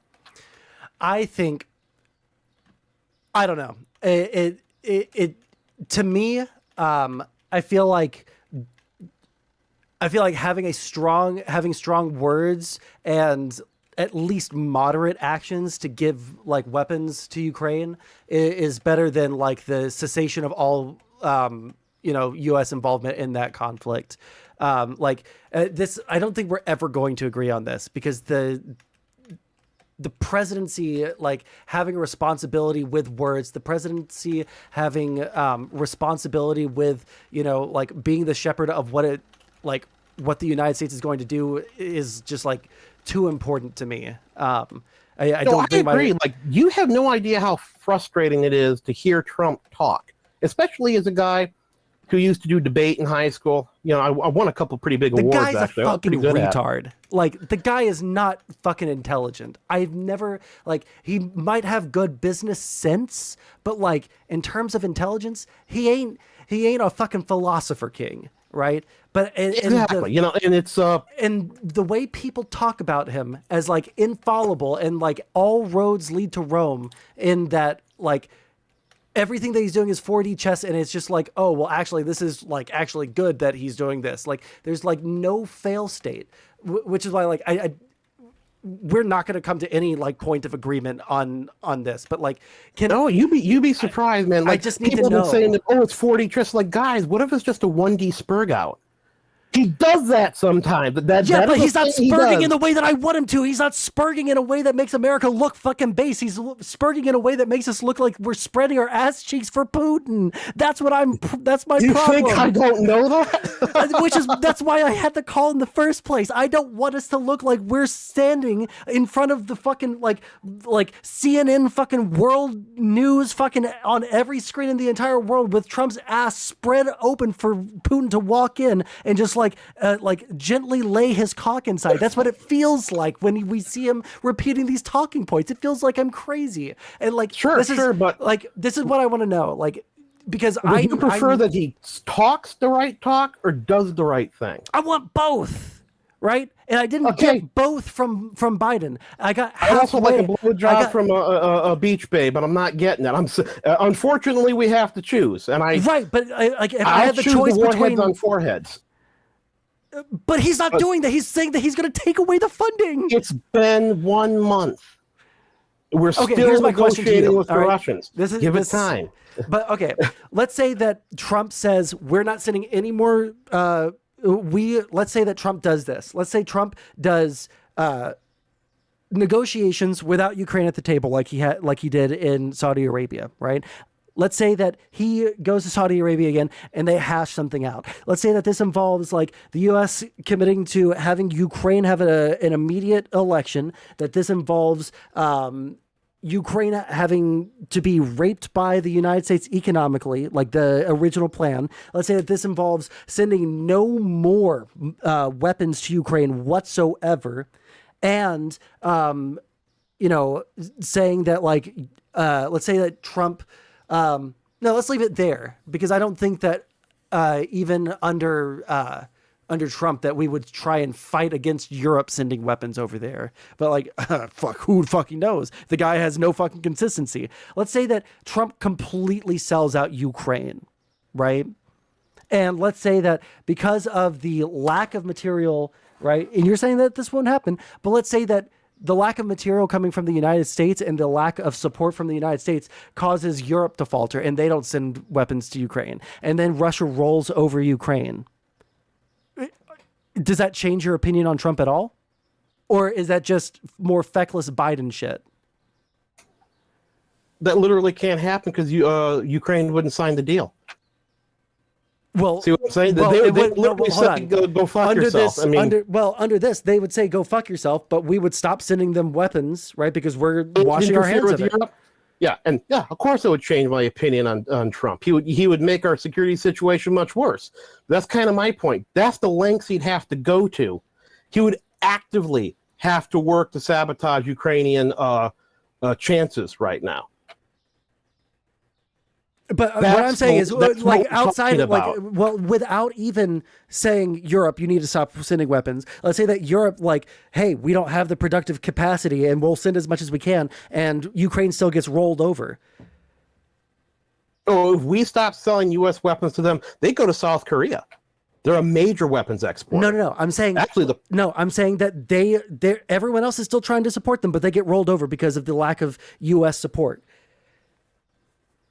No, Europe could replace our support that we've been providing on their own unilaterally. They got the money. I'm asking a the production hypothetical capacity. here. I'm asking a hypothetical. Let's say that in the event that the United States, Trump is like, hey, you know what? Fuck this guy. Fuck Ukraine. That guy's a dictator. Putin was right. They were always part of Russia.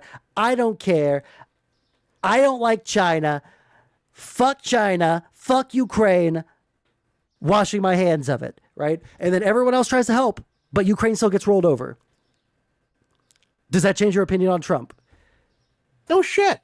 Okay, I just Of course need to know. it does. But what I'm saying is, even if that happens, it's not a guarantee Ukraine gets rolled over. And that's how fucked Russia is right now. That is how badly fucked they are. And it's just hard to see Trump with a hand like that. Everything he's offered them so far is he's got the opinion of don't insult someone you're going to try to talk to. And at that point, that means giving Putin, attaboys, ass pats. That's it. And if they are arguing to keep every single inch of land they're currently occupying, that means they're going to have to agree to Ukraine occupying part of Russia. And that's kind of the situation right now. And it's just, Trump would literally have to go full goose-stepping Nazi to fuck this up. And it's like, when he's already wanting to get his hands on Ukrainian minerals, and betraying Ukraine to that level would guarantee he doesn't get the minerals. And we've already seen him going after... what if Trump doesn't care as much about the minerals as you think he does? What if the reason that he's trying to get the minerals... He picked a fight with one of our own NATO allies over Greenland. I think he wants them. He picked a fight with Canada for no fucking reason. I don't think that Trump literally gives a fuck about anything. I think his There's a major reason thing... for it with Canada. I've actually heard from Canadians, friends of mine who are in the military, that apparently it's an open secret Canada's political class has been infiltrated by the CCP to some degree. There's some tensions there. But more importantly, thinking of Trump, Trump wants to be a big historic man, right? Yeah, and he wants to do something huge. What he's doing is he's destroying my fucking country. He wants to do in Alaska. He wants to gain destroying my country in the process. Every single institution he wants to fucking pull down. It is directly affecting like several aspects of my life, like very, very directly. Like I might not be able to finish my degree if he abolishes the Department of Education. Like that's just my like future down the fucking tank when it comes to like the political, or not even political aspiration, because I don't think I'd run for office. Just like career options that I have are like fucking like massively hindered. Everything to do with like the reason why I moved to the East Coast is now like completely up in the air. Like thousands of dollars spent and fucking like, you know, hundreds of hours wasted for like memes about what's going on with Social Security. People pretending that like people who are 160 years old on Social Security are getting benefit payouts when we already have this information. It's all public information, and they're just spinning it in a way that retards think that it's billions of dollars of fraud every year. Like we're seeing the like actual hostile takeover of not the executive branch of the government, but like, well, actually, yes, the hostile takeover of the executive branch to not consolidate power in the executive branch, to consolidate power around the president specifically, because he's not giving power to his executive branch departments. He's telling them to be immediately subservient specifically to him. And I'm like hyper worried about every single fucking thing that this guy says. And then like, again, I'm going to harp on it super hard. Like the fact that he then starts fucking doing the Russian talking points. I don't think that this guy fucking cares about the same things that I care about. And the things I care about have very much to do with America's security, America's like economic and military like dominance at the like head of the fucking world for the foreseeable future, at least as long as I'm alive. Okay. Like everything that he's doing is not what someone who wants to fix something does. It's something that someone that wants to destroy something does. And like, now living in Southeast Michigan my whole life, watching the auto industry crater as someone that got a journalism degree, God forbid, and ended up having to go into the trades and scraping for a living in the trades when all I could hear on both sides of my work site was Spanish. Mm-hmm. And that was explained to me like, if you don't like getting paid $15 an hour, then go fuck off. I can go down to Home Depot and get 6 Mexicans to replace you in 2 minutes. As a guy who's now into welding and has talked to people that lost their jobs, lost their future financial security when this Keystone XL pipeline was canceled, as a guy who belongs to the Rust Belt, who has seen their fortunes crater and their way of life they were once used to vanish, I don't really fucking care, Margaret. We don't trust your politicians or, you know, that entire group that much either. But that's not the. I'm not talking about specifically Trump. Okay, what I'm talking about is what I. It's not that I like specifically just hate Trump because he's Trump and he's big bad orange man. It's that like there are things about this country that I like highly fucking respect. Right? I love our Constitution. I bought a fucking copy of it not 2 months ago. When I saw the Liberty Bell, because I was in the gift shop, you know, fuck it. But like, I read it, and it's like a wonderfully crafted document. It has separation of powers. It has all of these things, liberal values, capital L liberal values, like I hold on to, right? And when I hear people say like, I don't care, Margaret, like, yeah, we're going to fucking destroy this country and like set it up in a different way because like things are hard in this part of the country. Like, I super empathize with that. I was born in fucking rural Arkansas, and I have like every time I visit family over there, it is like poor, destitute, fucking no teeth having fucking fools. All right. Like that's the way it is. I totally understand it. I totally get it. I've lived in amongst it. Right. But, oh, I see. You're worried about the anti-liberals on the right. I'm worried about No, I hate the anti-liberals on the right and the left. I fucking hate all of them. I know. But I know what you're talking about. You're talking about what the woke right or the alt-right or whatnot. Oh, yeah. I know all about the guys, and I hate them just as much as I hate any damn communist. Yeah, but they're the ones that are in charge. They're collectivists. They're the ones that are in charge. Remember, these people scare the hoes. That's the best way I can put it. They scare the shit out of normies. How far do you think they're going to be able to get away with shit? Because considering who voted for them was the normies, and quite a bit of the center is what gave Trump his last election. They're trying to get away with it as much as possible. Right now, that's the entire... Well, hold on. Let me ask you this. They don't turn around the economy. And, you know, a lot of what the normies voted against was violations of our constitutional norms, the abandonment of equality before the law, all the shit that the extremists on the left are doing. All the shit the anti-liberals on the left are doing. People actually like the liberal order in America. The normies like it. Then why are they fine with Trump consolidating all of the power around himself, with Trump like going around and saying like, yeah, I'm going to be king or a dictator for a day, and then like all of the signaling about like, well, he who loves his country or acts in service of his country can commit no fucking crimes, when everyone is saying like, do not question what the law is, you listen to what Trump and his administration says, and we are the final word on the law, which is directly in contradiction to what the Constitution says. Because we've lived under 50 or so years of the left actually persecuting us. No, We've because we've actually lived under experienced real 270 years persecution. of this paradigm where the Justice Department, or I'm sorry, not the Justice Department, the judicial branch of our government is the one that interprets the laws. Since what was it, Madison versus Madison versus someone in chat will remind me, Marbury versus Madison. That's who it was. Since that Supreme Court decision, we've lived under this paradigm where the Justice Department is in charge of interpreting our laws. Now Trump is coming in and saying, like, again, I'm fine with having like a Republican go into office and say, hey, we need to do some shit that's different, like rural America and, you know, industrial base, blah, blah, blah, blah. That's fucking fine with me. This is not the action of someone that wants to fix that shit. This is these are the actions of like a party that fucking hates what we have as a country and want to completely redefine what we mean as a country. And Washington, that's what I D.C. love about Washington, the country. D.C. votes 95% Democrat.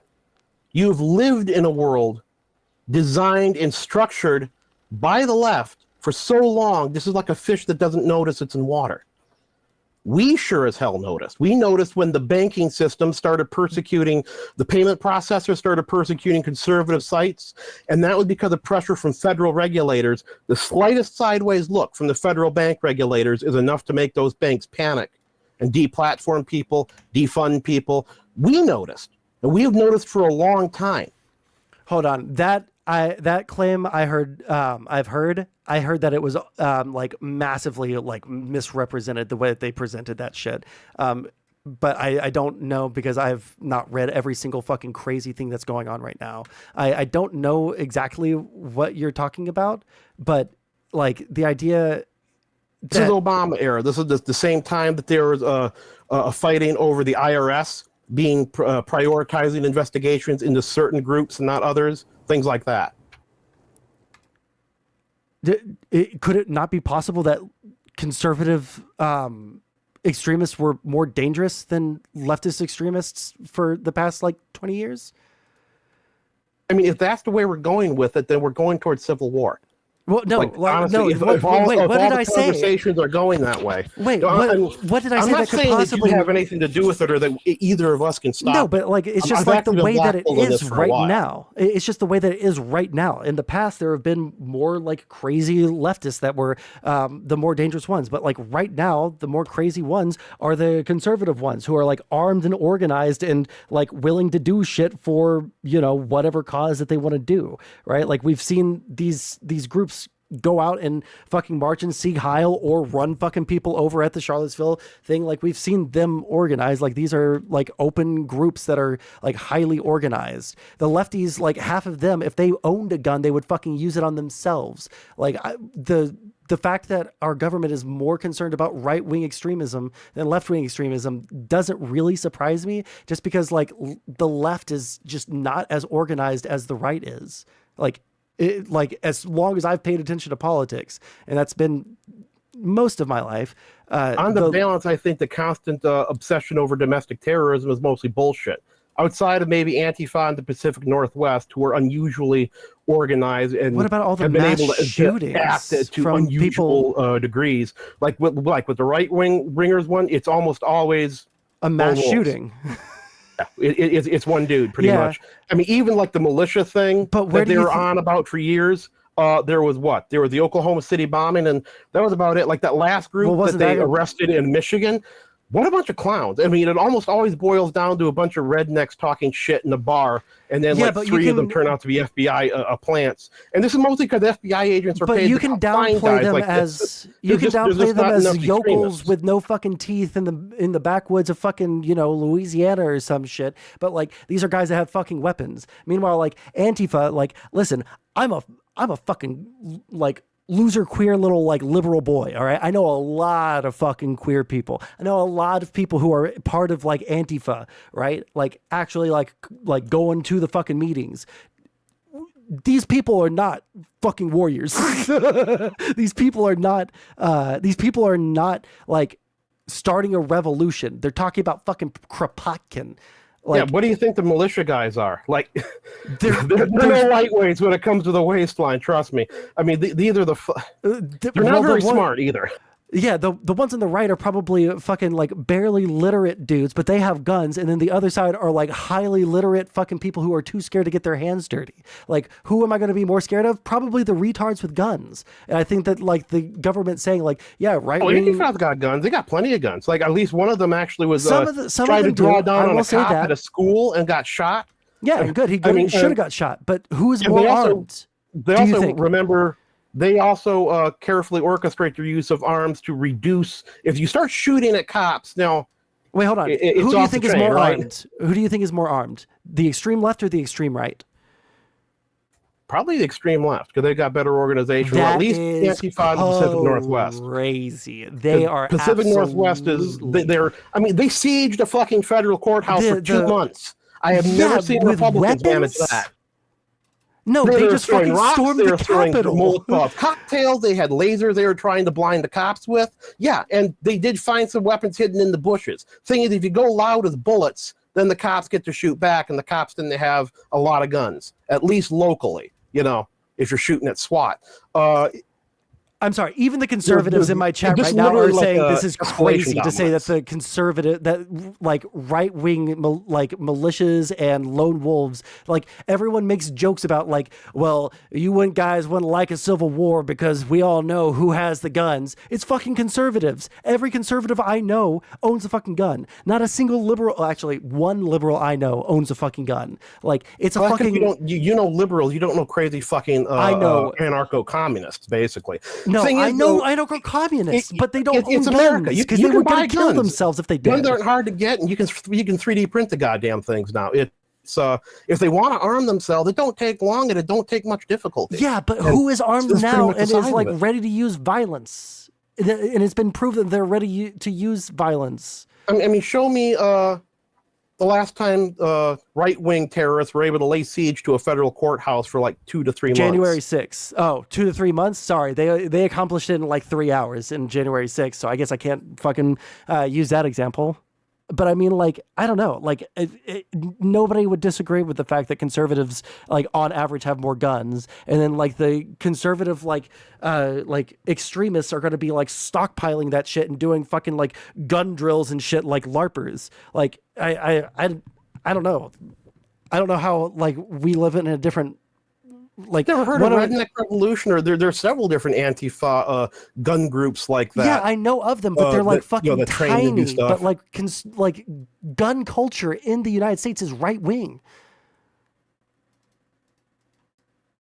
Do you disagree with that? So what? So I would say, like, on average, my assumption would be, and I would like, and I mean, like, I can see if anyone in chat can like link something, because I don't want to like spend time looking this up right now, but like just like the idea that any demographic of lefties are going to be more armed than the like similar cohort of conservatives. They like is just insane to me. Yeah, it doesn't matter much when who was that guy during the BLM riots? A black guy jumped on his father and tried to strangle him. And he pulls him off his father. Then the guy gets on him and starts strangling him, and he draws his pistol and he shoots him. The law found against him. He lost his bar because he lost his rental. The guy renting the place to him canceled it, didn't want anything to do with him. Vilified in the media. They destroyed his life, and he eventually ended up killing himself. There was a couple other shooting incidents during that where people were shot by people blocking the road and doing roadblocks, and they walked. A lot of Republicans have been in similar situations, and they did not. Who controls the local court system? And I do mean local. That matters for a lot. And so if you want to, the use of political violence also depends heavily on who controls the local government. I mean, there's a reason you see stuff like Antifa acting in the Pacific Northwest, but not elsewhere. I mean, that is a geographically regional phenomena. I remember Deus Ex, the original game, where the NSF forces are based in the Pacific Northwest, but they were depicted as like more right wing at the time.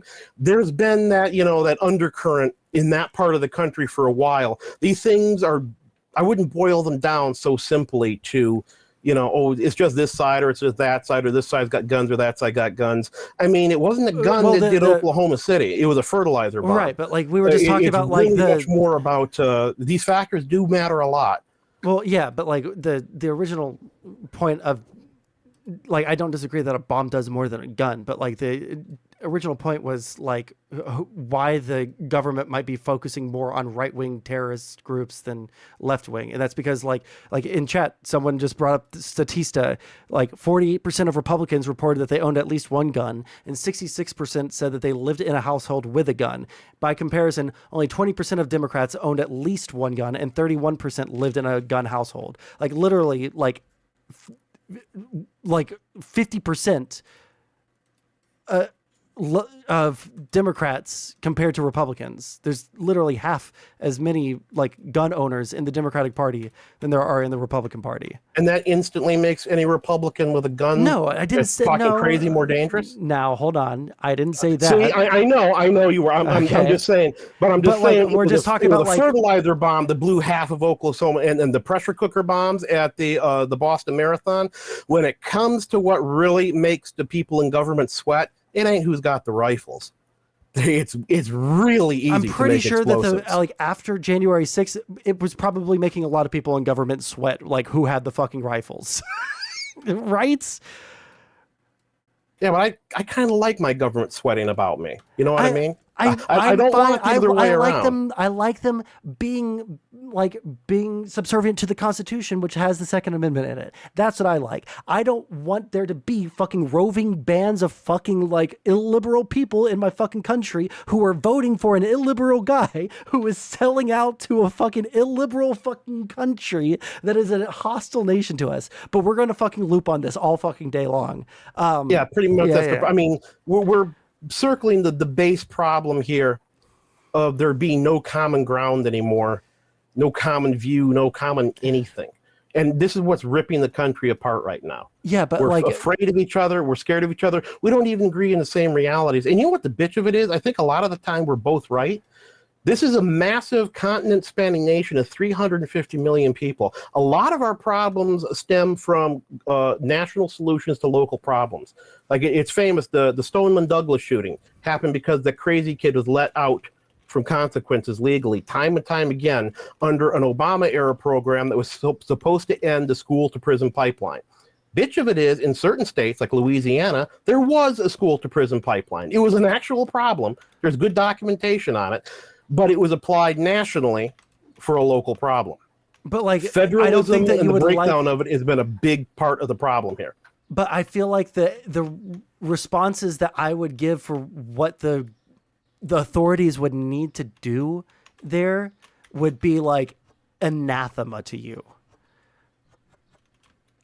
It would involve putting him on a no gun list, saying, "Hey, we like have been getting reports of you doing like crazy things, and people are scared you're going to shoot up the school. We have evidence that you're like going through some like crazy stuff, and you've been contacted by the police before. We're going to take away your guns until mental stability can be proven." And every single that's conservative, a good point because it ties back into the red flag law problem. Mm-hmm. In theory, that is a perfect conservative solution. Instead of punishing everybody, it's targeted, right? I haven't called a communist that actually deals with the problem people. America for saying that. Yeah, but the reason Republicans don't go for it is because the trust in the institutions no longer exists. They do not trust the institutions will not be weaponized against them. In short, they just don't trust their government. Yeah, and which that's is fucking where a lot bad. of this is coming This from. is something that I'm going to give you homework, and then I want to have a follow-up conversation.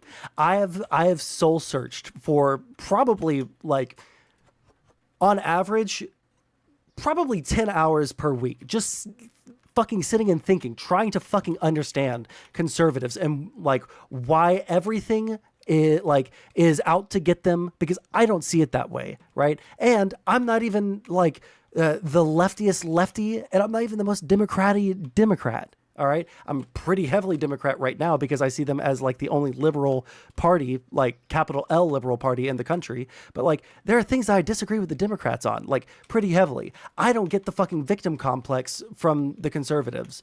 Like, please save me. I want to be fucking radicalized into one of the fucking camps because I am tired of fucking sitting in the middle and seeing fucking crazy people on either side of me. I need you. You are my savior. And if you don't save me, then no one will save me. My fate is in your hands specifically. All right. All right. But I'll predict right now what a big part of it is. Depends on how good your local government is. If you live in like New Hampshire and you're constantly getting involved, you're one of those old crazy libertarians, you're also in a state small enough and the population small enough, you can actually influence local government. I know some guys who've done it, right? Mm-hmm. You've got more control of the process, you trust your government more. If you live in a city that's been mismanaged for decades, you're going to have very different opinions on how good it is to pay taxes. And I think, and like I said, again, national solutions for local problems. And I've seen conservative versions of this. One of the biggest problems you'll get in conservative communities is the good old boys problem in small towns. You can absolutely get town councils that are, they all eat together on weekends, the sheriff and the town judge, and they can be corrupt as hell. Oh, it's happened. I've heard some horror stories from people. Yeah, so it's not like yeah. it doesn't happen. It's just, it leans one way or the other depending on where you are. Okay, so that's there are reasons for this. Okay, that's your homework, and we can reconvene next Saturday if you're available. That sounds good to me. Okay, man. All right, I'll catch you later. All right. Yep, later, man. All right, bye.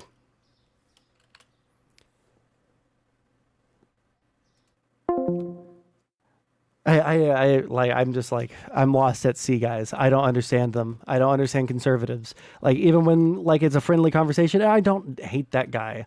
Like, I want to hate him, but I can't hate him because I think that up to the like Ukraine stuff, I would say on par, he's probably like more liberal, but I guess he is liberal. I don't fucking know, dude. I don't know where the fuck he is. I don't know where the fuck I am. I don't understand fucking anybody. I've lost the ability to understand people. I thought that I had I thought I was enough of an empath to understand why people thought the things that they think, but I can't. I don't understand it anymore. There's too much contradiction. There's no consistency, and this goes for people on the left and the right. We're about to watch Destiny for a couple of minutes before I got to end stream.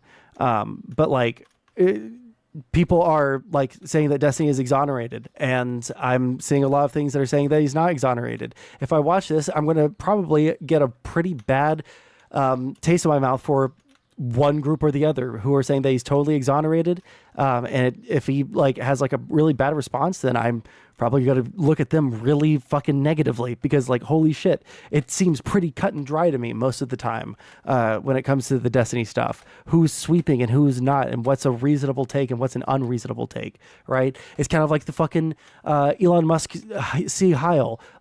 There are reasonable takes and there are unreasonable takes, but I don't think a reasonable take is, well, the dude is just autistic and he didn't know what he was doing, right? Or it doesn't even look like a fucking a fucking Sieg Heil. It doesn't even look like that. If you think that what Elon did doesn't look like a fucking Sieg Heil, you're lost and you should be taken out behind the shed, okay, and re-educated.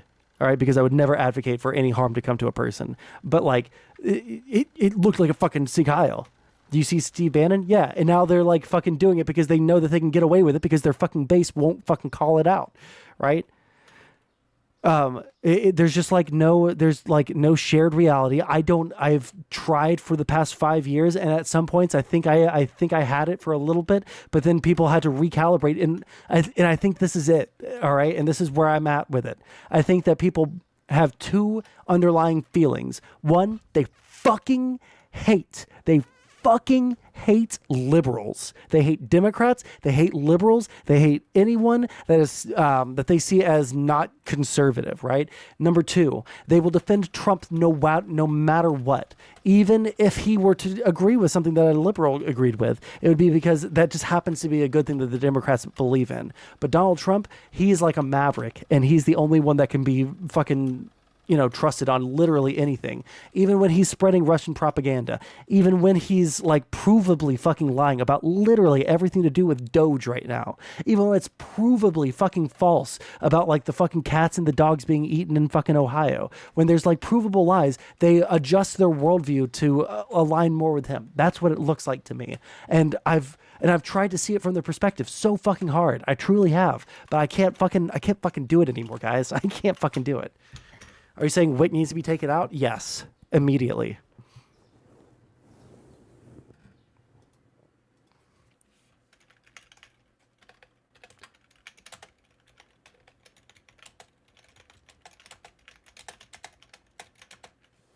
Feel free to link it in the, what is it? It's the content, or no, let's do it in the plug.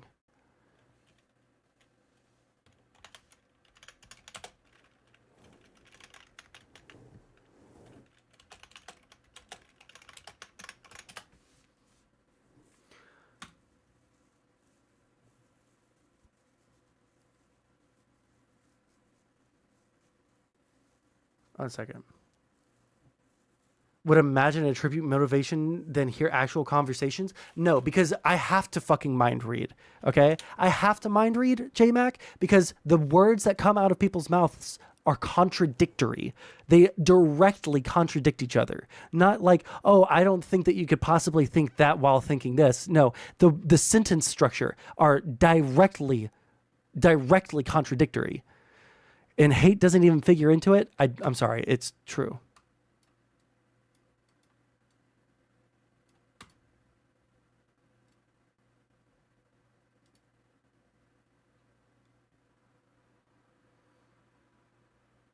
Kyiv independent. I'm sorry.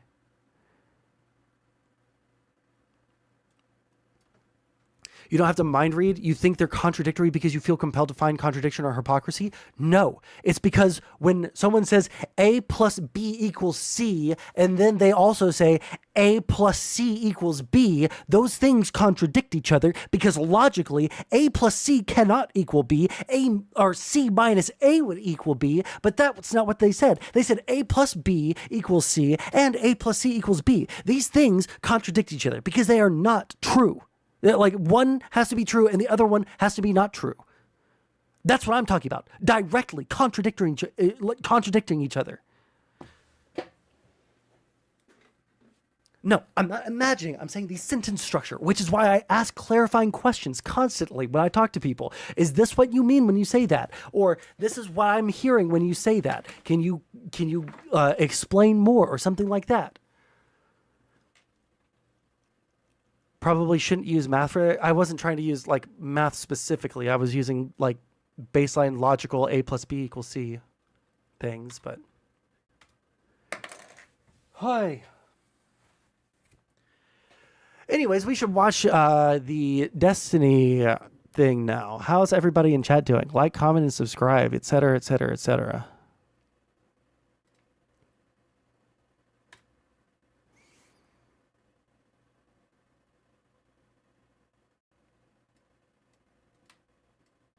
I don't think that Israel was like a major issue in the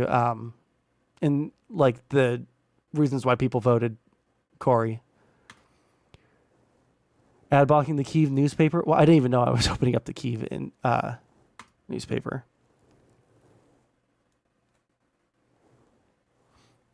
Copium. I think that it had to do more with the economy and people fucking hating liberals. I think that they just hate liberals. I really do. That is the only consistent through line, unfortunately. Okay, where did I put Destiny? All right.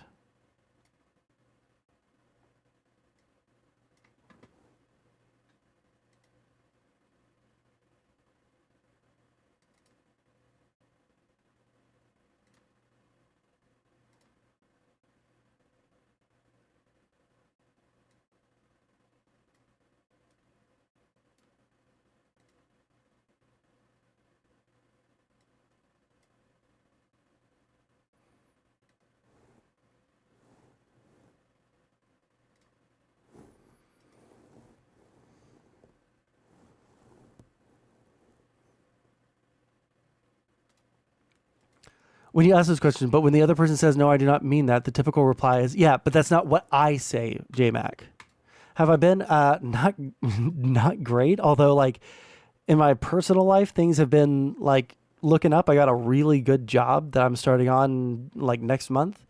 So, like, that's nice. But, like, again, I really care about the topics that I'm talking about on stream, and I feel like my country is fucking being raped right now. And I feel like there are people in my chat that will defend the raping of my country directly in front of me.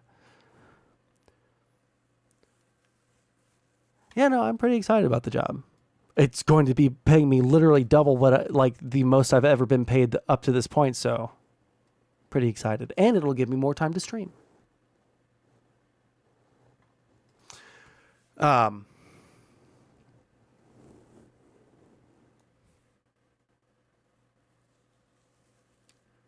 Wait. Sorry, deck of cardboard. I didn't even read what you said. What if B and C are both 0? Then that's not a contradiction. I'm sorry if my off the cuff explanation of trying to explain what a contradiction is wasn't good for you, deck of cardboards. What do you fucking want from me? I'm a human. All right? I'm a fucking human. Thank you guys. I really appreciate it. And I'm really excited about the job too. Even though like it's not the career path that I want, like really going forward long term. If everything goes as bad as I think it possibly could under Trump right now, like with how he's trying to destroy stuff, it might be my only option. So like, again, me and my girlfriend, we upended our entire lives to move to DC because we wanted to, do something for our country. We both wanted to, but at the end of the day, it might not happen now.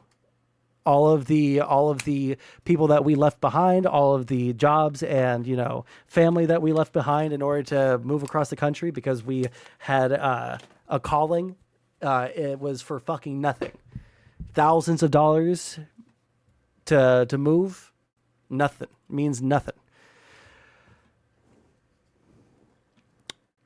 Okay, we got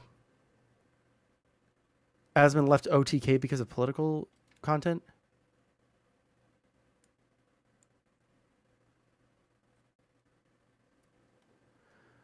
He officially left OTK.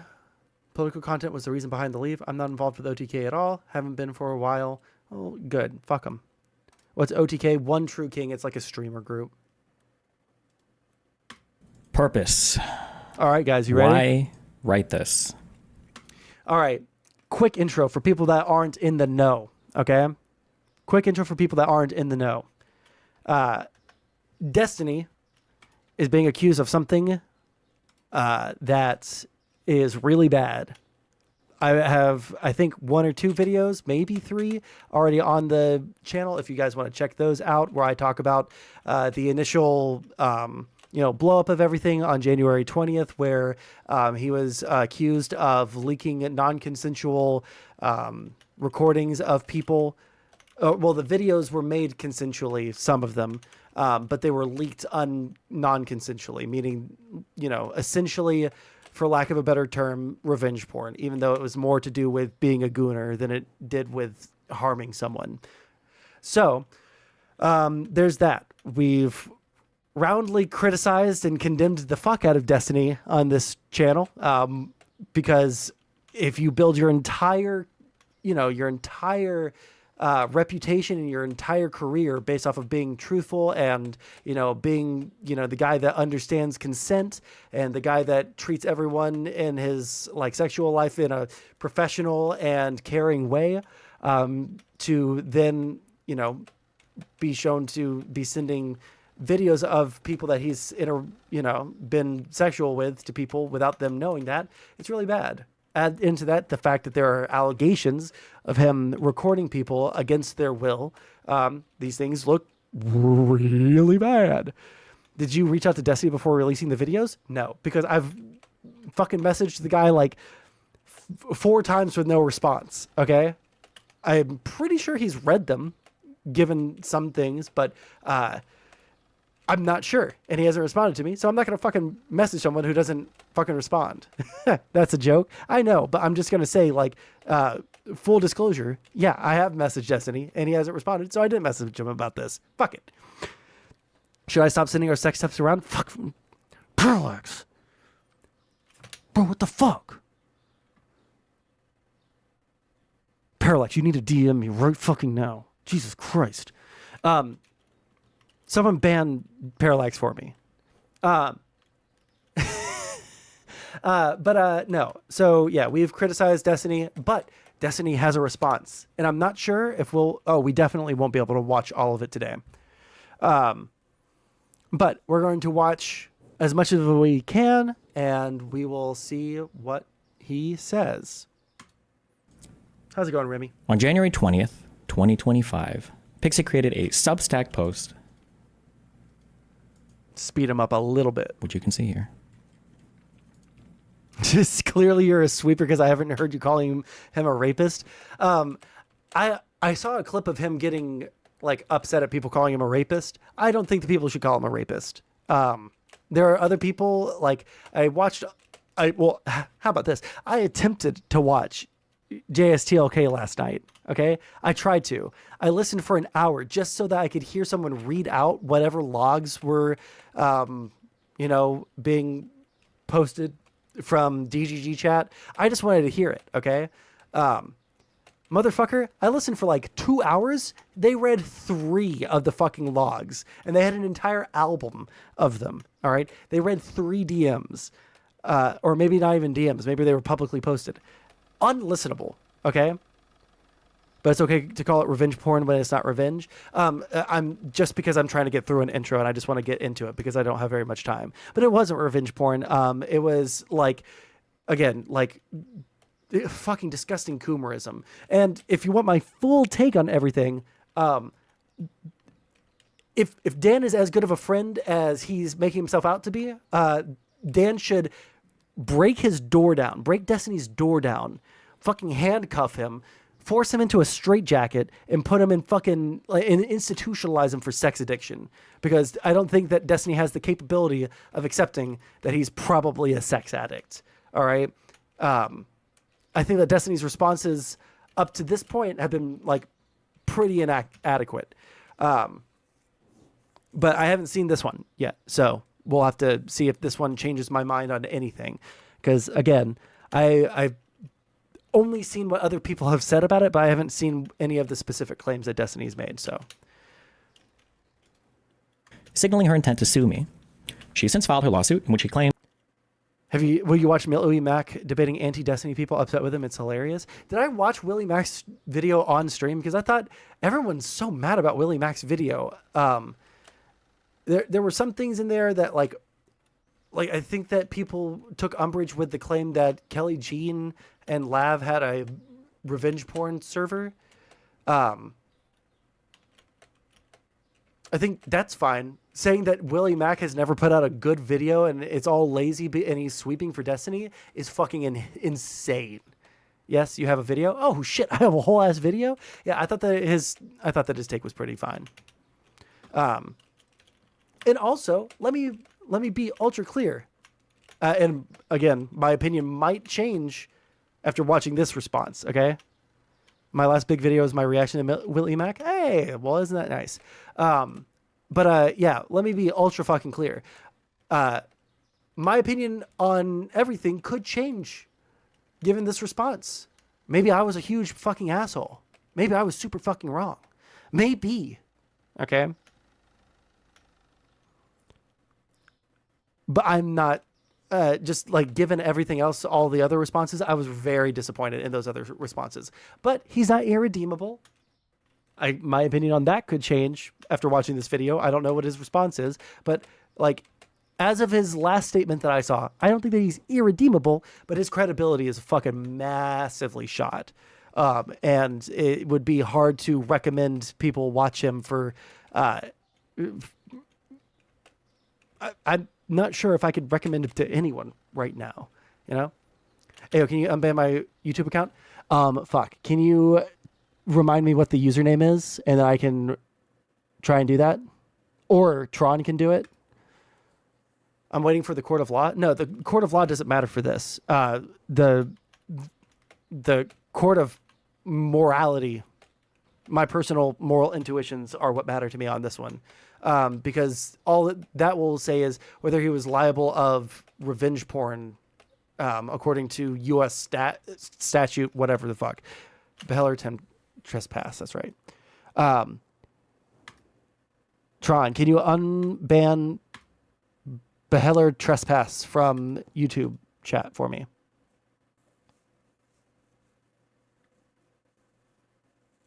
No, Jews Stalker said only Willie's Hassan videos are good. Oh, is that what he said? Yeah, that's fucking retarded. Because I've liked Willie Mac's videos. I think that he does like generally good on his videos. One second, let me fix this thing. This thing is bothering the fuck out of me.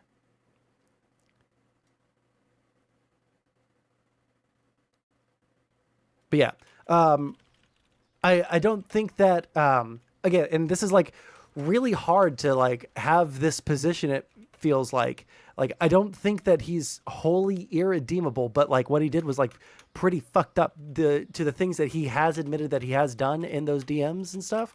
Like he fucked up pretty fucking bad. And unless this statement changes a lot, he's fucked up really fucking bad. And he needs to take accountability, and that's my take. I shared explicit material we created together without her permission. Until now, I've stayed away from addressing the exact claims she's made in her post and subsequent lawsuit. While it's important to explain my purpose for writing this, it might be more illuminating to quickly explain why I'm not writing this. I am not writing this to appease the accusations made against me by anti-fan communities or other vultures who are here to simply hype up whatever stories they can involving me or others around me. Mr. Girl, love. I'm not writing this to divulge every single personal detail of my life for the public to comb through in order to harass me or others around me. I'm not writing this to respond to the multitude of claims made about me that have been circulating on the internet, sometimes for over a decade. For the majority of these claims, I simply don't wish to rehash every single wild claim or baseless accusation someone throws my way, especially when they're demanding I divulge even more personal information to do so. And, more importantly, I shouldn't be forced to provide that level of personal access to my life. I've already had my privacy violated in the most extreme and disgusting ways over the past few months, and I don't enjoy having every single private interaction I've had held up under a microscope for the internet to psychoanalyze. I do, however, feel compelled to provide a bit of backstory to my audience for you to have a bit of an understanding of everything that's transpired over the last few years relating to this incident, if for no other reason than to dispel at least the worst assumptions that some people have made about me, even within my own community. If you're unhappy with the level of personal details, or if you wish for me to divulge more about person ABC or situation XYZ, I don't care. You can simply leave. This isn't to say that I won't. Let me think. Is there any like additional? I'm trying to think if there's anything like that that is a line for me. Personal details. I think like the biggest thing is like if he says that Pixie, like he had Pixie's consent at some point, that would like massively change things for me. If he, let's see, man, it's a pretty high bar because he kind of fucked up, dude.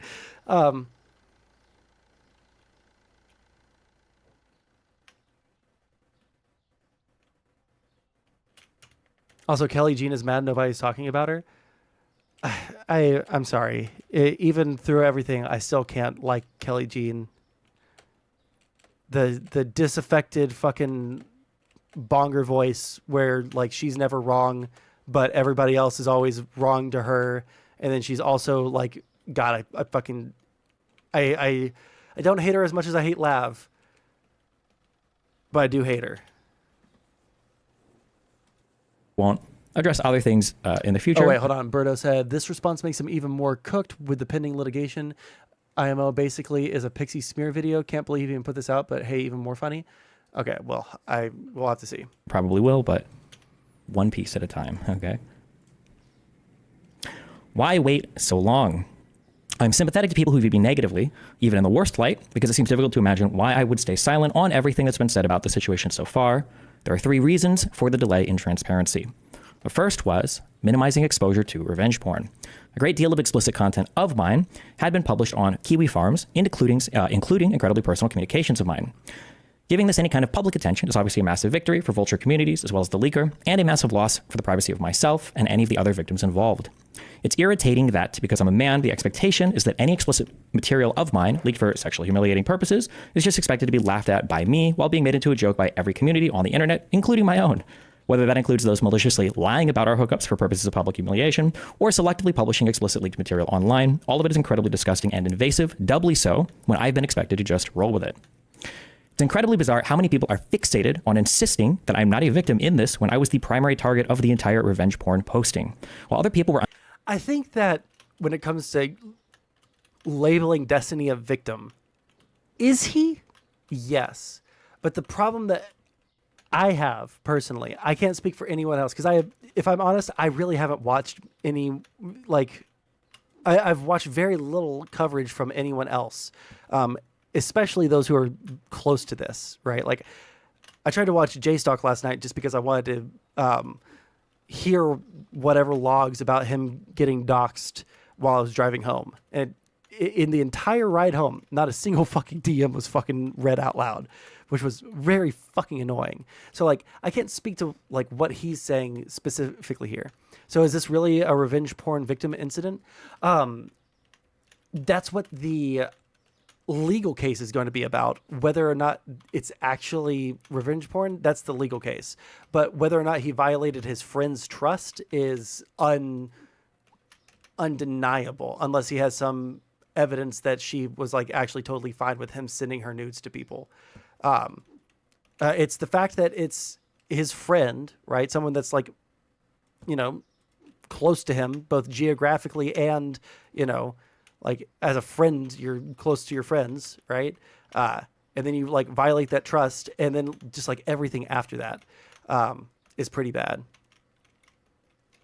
Thank God it'll just muddy the waters for you. Yeah, no, again, like, all of the opinions that I've given on this are, like, totally mine. I'm not influenced by anyone's opinions. It kind of sucks to be a little bit centrist on it, even though I am pretty, like, hardcore denouncing Destiny and saying that he needs a better response. Like, I'm also not saying that he needs to be fucking unalived. Unalived? Why did I say that? I meant to say, like, depersoned, like the actual fucking meme. Like, he doesn't need to be depersoned because he did this. It's still shitty, and he should take accountability. It's really, like, honestly, it's the initial action, but, like, worse than that, it was the response afterwards, I guess, that, like, kind of rubbed me super fucking wrong. Berto, you've been jerking it to the leaks. That's right. Problem is, the only one who cares he's a victim is a sycophant. No one cares whether there's multiple women coming out. Yeah, well, yeah, there's two that I know of. But, and now there's, like, even more players that are being introduced into all of this, and people are, like, using names that I've never heard of to, like, fucking win the fight. But, like, yeah. Anyways, at the end of the day, it's not that it doesn't matter that Destiny was victimized in this. Yeah, he was, like, undeniably. His nudes were leaked, and his, like, admittedly very strange looking penis was put out there on display on Twitter in front of my eyes. And that personally makes me mad that I had to fucking see it. But yeah, like, him being a victim doesn't really matter for the context of what he's being criticized for, right? Like, yeah, it sucks. People are making fun of you. I agree. That's really bad. I agree that it's bad that this person posted this shit to Kiwi Farms. I don't like Kiwi Farms. I don't think that it's a good site full of, like, good people, right? And I don't think that they would say that they're good people. They're internet terrorists, and I think that they're proud of that a little bit.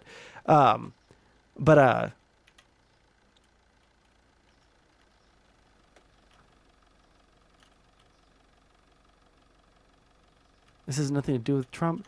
I think that we should just keep it to, like, the conversation about whether or not it was Destiny that did something bad. In regards to this statement that we're getting right now. In terms of, like, talking about, like, who fucked over Pixie the most, that's a discussion that you can have, right? I think that President Sunday and Beckett are totally up to be fucking majorly criticized over this shit because, like, obviously. But yeah, like, bringing Trump into it, I don't think is useful for anybody. especially with all those fucking freaks on Twitter who are like, Destiny did this and that's bad, but like Trump is in office and therefore we gotta rally around him, you know?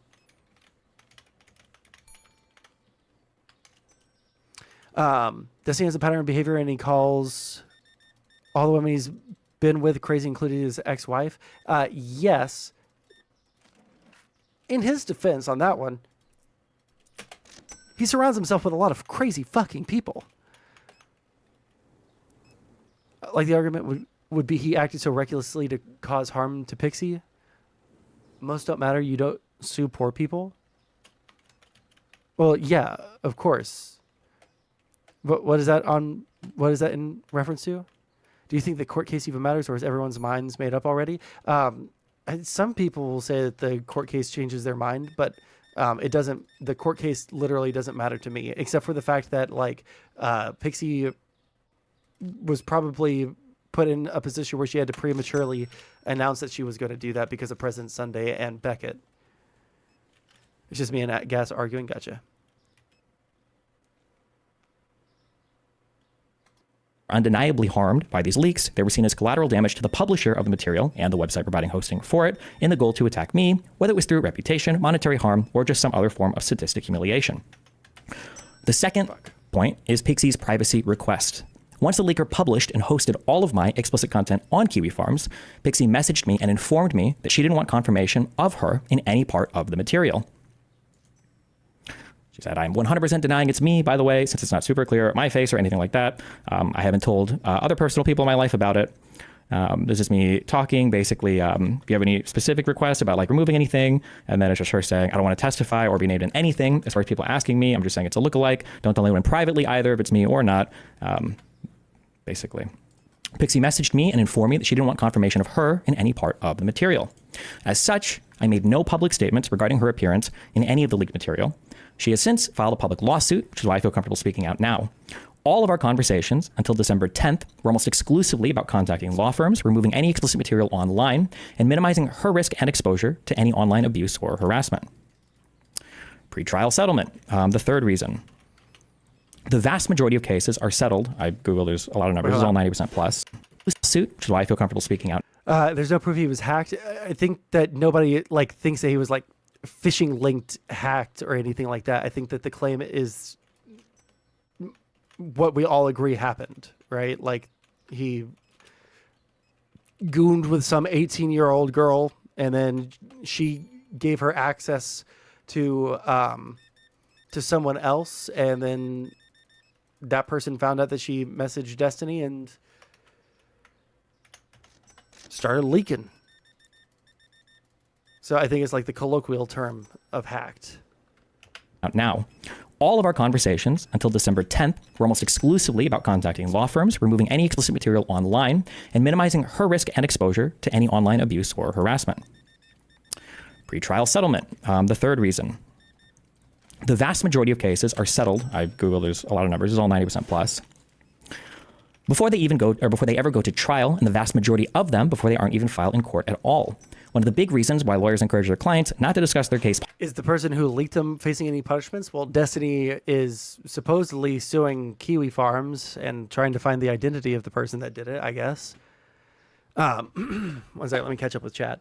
The hacker might be the worst person to Pixie, but you don't sue poor people. Oh, no. The worst person to Pixie in this was Destiny. The hacker didn't care about literally anyone else in those logs. They were going after Destiny. The worst person to Pixie here was Destiny for sending out videos that, according to what he said in DMs before this, were things that he shouldn't have sent. So Destiny is the bad guy here. I'm sorry. And is that person facing any punishments? Probably not. Is it a defense? Whether he was conscious of it or not, he should have responsibility for putting crazy people in his life. I mean, listen, I have the worst ADHD you could possibly imagine. And I don't say that like hyperbolically. I mean, like I've been tested. I took an ADHD test last night. Okay. That was like a medical ADHD test. Brother, I got like about the worst ADHD you can have. All right. Never once off my medication. I've been off my medication for like basically since I moved to DC because I haven't been able to afford a fucking doctor visit.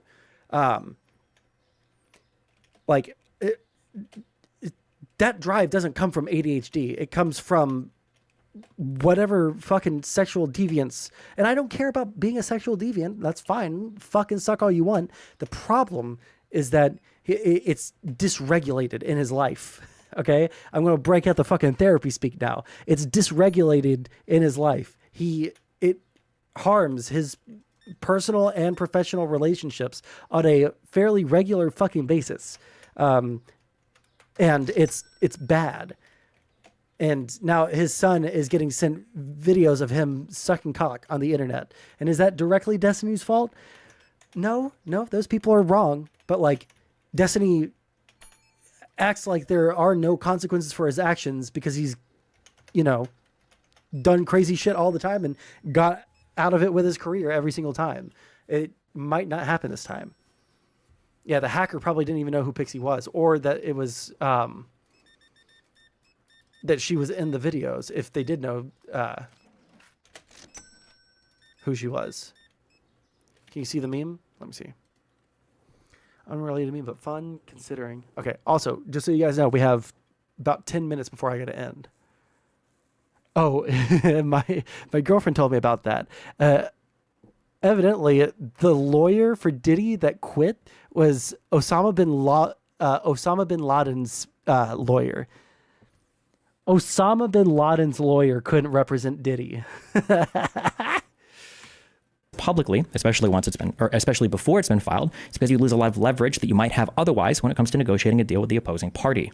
If this seems confusing or unintuitive, that's fine. Just keep it in the back of your mind because it'll become much clearer later on as I explain this.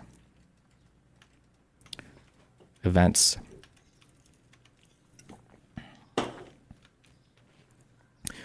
In April of 2022, I was contacted by Rose. We maintained an amicable friendship up through 2023. We never had any fights or disagreements about anything. We were always on good terms with one another. In November of 2024, as I was filling out my Discord friends list of people I no longer speak with, I noticed the account was still added and we hadn't spoken in a while. So I sent a message to it, checking in to see how she was doing. I have strong reason to believe that at the time I did that, someone besides Rose was logged into the account, scrolled up to see all of the messages we'd exchanged, and took steps to protect their identity so they could dump all of the materials they'd found in our messages to various Discord servers and eventually Kiwi Farms. The leaks on November 20th. Future posting. Whoops. On November 20th, 2024, the Discord user Solo began to leak huge swaths of personal messages between me. Are you telling me that this whole fucking thing came about because you fucking messaged this girl to fucking goon again? This motherfucker was messaging her to fucking goon again.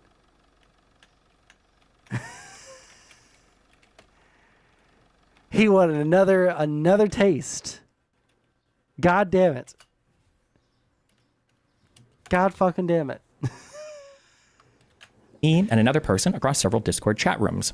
President Sunday was sent these messages and decided to do a dramatic reading of them for his YouTube channel. Several days after he and other parts of the internet had had their fun exploiting leaked material from my personal life, Solo messaged me sometime in the morning and said that he was unhappy with how the coverage of the leaks had been so far. He felt as though people weren't giving it enough attention, so he was going to leak more from my logs with Rose if I didn't allow him to come on my stream and speak with me. I don't exactly remember what the message to me was, as I just woken up, read it, and then responded briefly before going back to sleep. The next time I checked my messages with him, everything had been deleted. On that same day, November 29th, 2024, Solo dumped every explicit video I'd ever exchanged with Rose onto Kiwi Farms.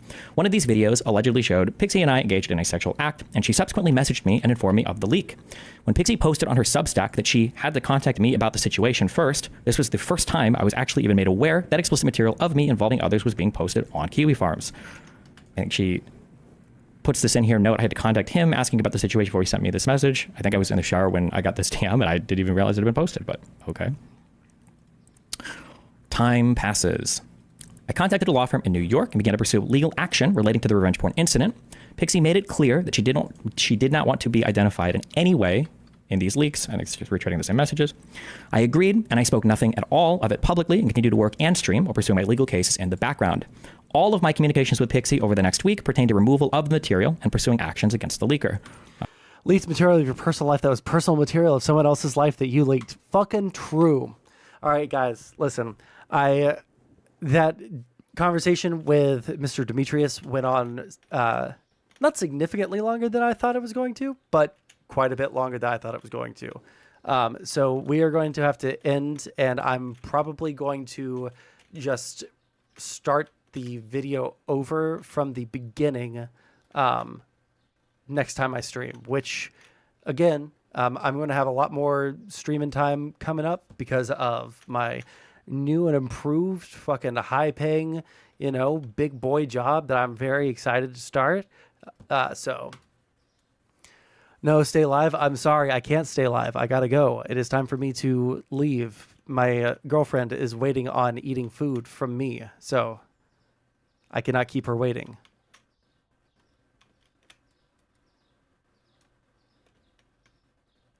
God hath no wrath like a girlfriend who has not been fed. All right.